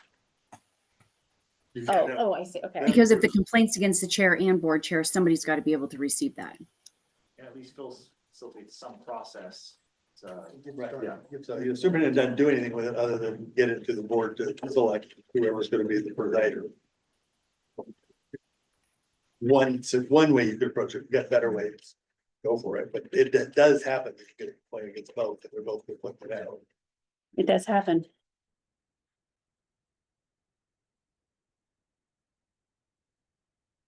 Okay, You've got all those two struck paragraphs. That next paragraph, so 1, 2, 3, 4. I think we need a T there in the event. yes, I've got that there, yep. Mr. Holly, you were on it. Yeah. With the grammar. Grammar police. And this is my fault. I gave this to Tammy and Lost her bed. my language, and I was not very artful Oh, probably in doing that. Hyphens and dashes. So that paragraph where we need a T for the event, it says that in the event the complaint has asserted multiple complaints against the district, or multiple parties have asserted the same or similar complaints against the district, they can be consolidated together under the procedures described above. Because we wouldn't want to have to be in a situation where we have similar complaints and we have to hire an investigator for each individual complaint when we can consolidate them. Is there some, I wonder if what the language would look like, but. I wouldn't want like, hey, we have some similar complaints, so we say, oh, we're gonna consolidate these, but then the complainants then say, well, wait, no, this is different, and I don't want it consolidated. Is there some language we can put in there? Cause then that could lead to another complaint of, well, then the district consolidated my complaint when I didn't want it to be consolidated. Is there any way we could flesh that out, or? Yeah, we can give some thought to it. It's up to the board what you want to do, but I also don't know that the board wants to let the complainant dictate. I Yeah. think the board decides that. Board decides that, okay. Board has to decide that. I to think be this able is to- where the like Yeah. defining the scope of the complaint becomes so important upfront, because if you do have 5 people that have these 3 bullet points and it's like, they're all really similar, then it makes sense, you know, but if you have 5 people and they're like, it's a similar, it's the same situation, but it's 6 different things, and it's like, okay, well then. We need to include the scope of all these, Makes sense. but then it's up to the discretion of the school district or the board of like, okay, we're gonna have one investigator address all these things, but these 6 different points. Yeah. Makes sense. Okay. So there's kept in the language that we don't have an obligation to consider complaints that are 2 years old or older, or 1 year after the affected student has graduated from, moved away, or otherwise left the district. That's pretty standard in all of these KLI I think that's language from OSBA. And then at the request of one of you board members, I included a sentence that says the board will not hear complaints about policy or other legislative decisions of the board. And I see that there was some public comment that wasn't happy with that. Scott, do you want to? Sure, because I requested that, and what I'm thinking there is that we have an open debate, we have public comment, we allow people to talk about it, once we have made a decision. Under the current policy, you can just follow the complaint process and make us discuss it all over again. If you don't like the policies of the board, run for election, that's where you resolve that. Or come and participate in the process, but once it's decided, it's decided. And you don't get to just decide, I don't like that policy, so I'm gonna bring it up over and over again. Until they get what they want. Right, and there's not even a restriction in this that says you can't debate the same option twice. So after you turn it down, they can just start all over again. And it didn't cost anybody anything. So I think legislating needs to be off the table. If you want to talk about the amendment, and I've got some amendments to talk a little bit more about what the purpose of this policy is, once it's done. Well, and I mean, you guys have just implemented your community feedback system on the website, and it actually seems to be working. I mean, you seem to be getting some good feedback. So I guess I would push back against the idea that this silences anybody, because you've got public comment when you're considering, I mean, anybody can give public comment at a board meeting. They can run for election. They can give their feedback on the form that's now on the website, and they can also email you guys individually if they have any concerns. And so it feels like there are multiple avenues to get feedback from the public on, the adoption of policies and policy language that have been offered. So I don't know if we shouldn't hear complaints on policy. That's the one part. The I understand. administration of policy, yes. the application of the adoption. policy. I'm mad that you adopted this. Right, and I actually changed, I had a proposal, but we'll get to it in a minute, to change it from, the board will not hear complaints about policies adopted or other legislative decisions of the board, not just generally policies. That would satisfy me, because Yeah. otherwise, I agree. what are you gonna complain Here about? it's, right, exactly. So what was the language you wanted to add? Just change the word policy to policies adopted. Can't talk about people, can't talk about policy. The board will not hear complaints about policies adopted or other legislative decisions of the board.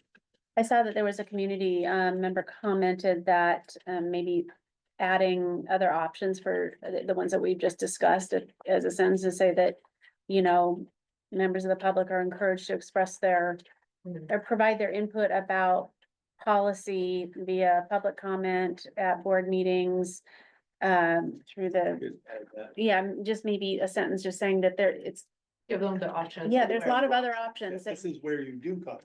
Exactly, and it's working. It seems really well. I mean, you seem to get some good comments. It was, and this was an idea of, I think, this board of how can we give people an opportunity to provide feedback on proposed policies. and then see the community dialogue as well, so. it's- Yeah. it's- So that, but not everybody likes to sit in that chair and talk either.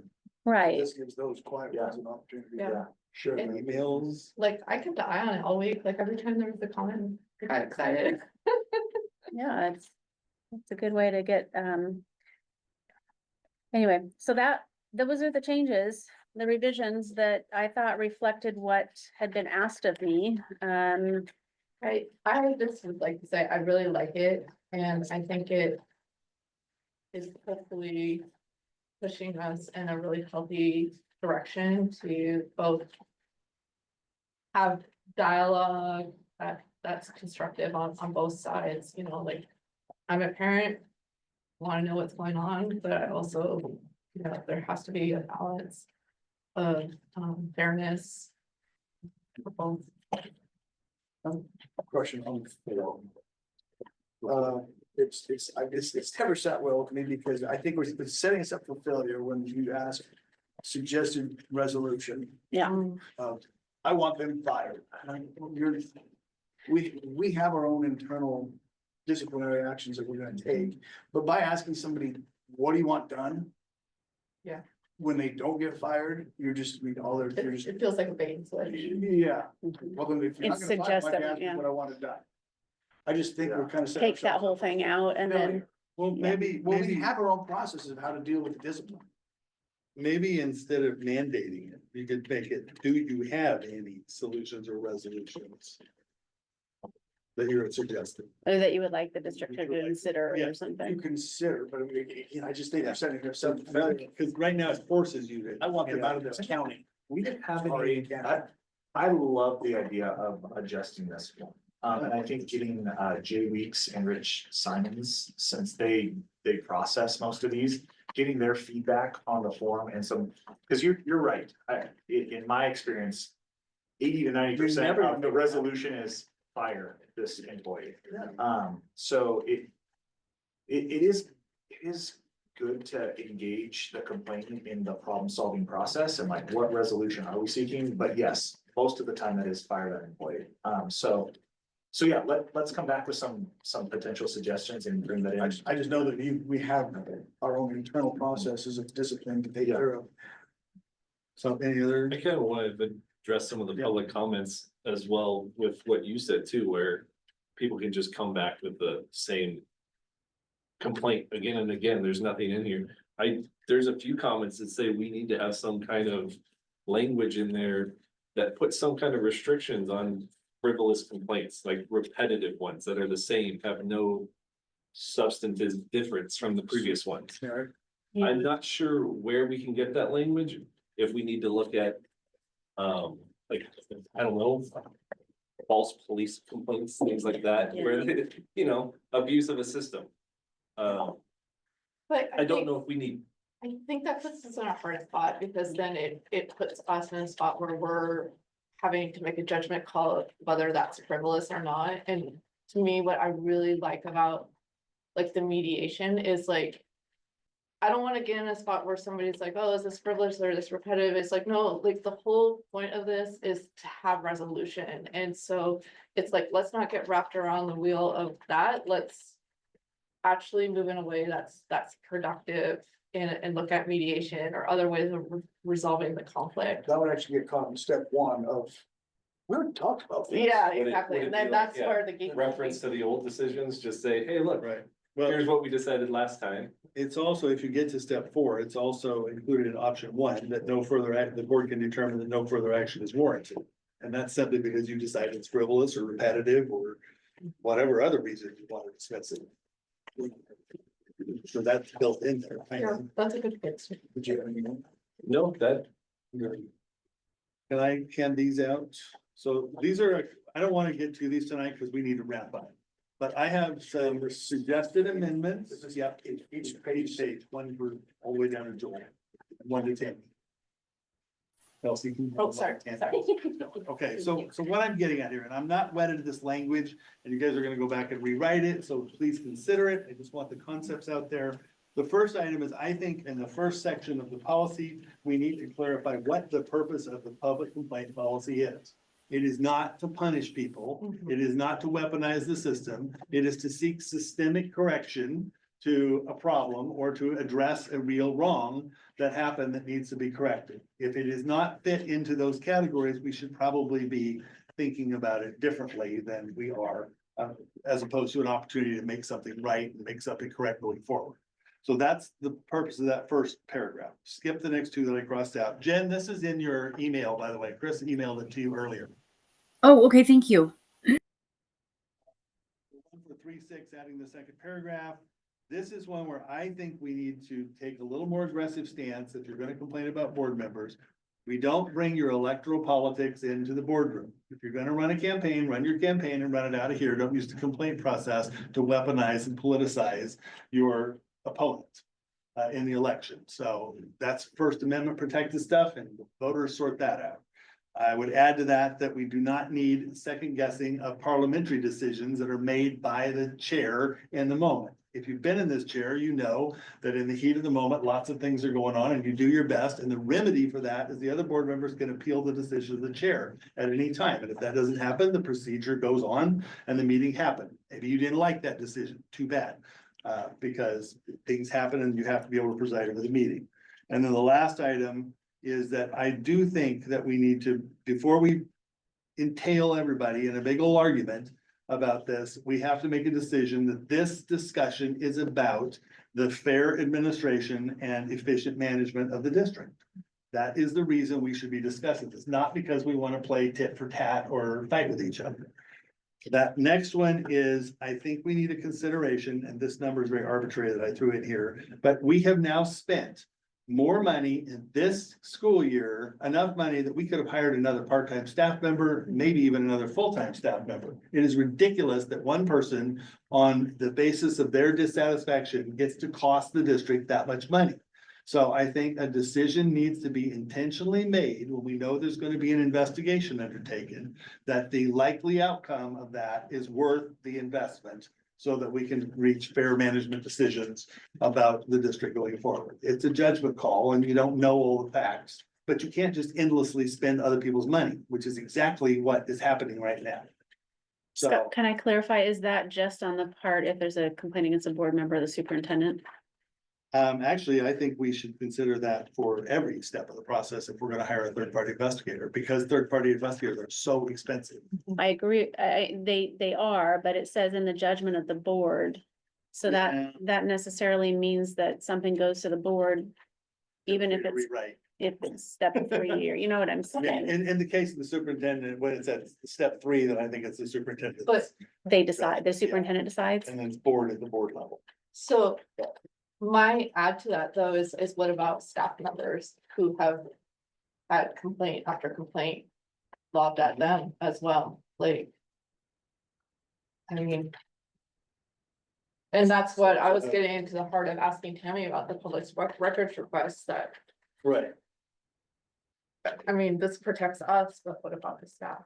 Like that are. Well, that would be a decision for the superintendent who's here. Got to feel at that level. The principal level, I don't know, if we do that. The principals don't usually commission third party. Well, no, I'm not talking about the third party, but I'm talking about Oh. complaints lobbed against staff members. Yeah, there, Like- people have been targeted. And I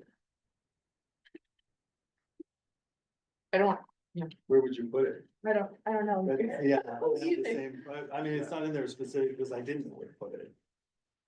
And, But I think we need to address it. and the flip side is sometimes you don't know what you don't know. And when you go into it, you can't just automatically assume that everything is gonna come out like you thought it was going to. You have to hold out the possibility you may get a surprise. Right. In the process, that has happened. So I think we made some good progress, lots of good ideas. I always get cross-eyed around hour 3 of policy work. But what we'll do is we'll take this insight, we'll watch the video and we'll come back with some additional policy language that tries to capture this and we'll continue to discuss and move forward. But I love the spirit of this, where we as a district, as a school board, we are wanting to find resolution. We are Right. wanting to we want to solve problems. When there is an error, when something happens, we want it addressed in the right way, and we want the complainant to get resolution, and we want to correct behavior that doesn't align with policy or behavior that doesn't align with staff handbook. And this brings people to work together towards a resolution. And So we I, want to actually solve problems, not weaponize the system against the individuals. so no, we'll got some good concepts and ideas that we can bring something back in the next month or so. This was just intended to be a launching pad for your discussion and decisions, so give you some language to toss Appreciate around. that. Yeah. When is our next? April 28th. Yep, it's that last Monday. So, Here. I think we'll have time to bring. Oh, yeah. something back. All right, and. and other districts, just so you know, are How interested in many this too. policies pending now? So we have, IKF will get carried over. We're at about, we're about 40 left or so, 30 to 40. Let's see. Scott, we made progress. Where's your happy face? It's about 40 policies from now. I think 12 policies tonight got adopted, so we're. That's true. If we take those How- off, yes. What is it? How do you eat an elephant? One bite at a time? So we're. That's we're right. Taking bites out of the elephant. I'm choking on elephant. All right, April Any other 28th is business? the next session. all right. April 28th. Happy birthday, Joel. We are adjourned. Thank you, Scott.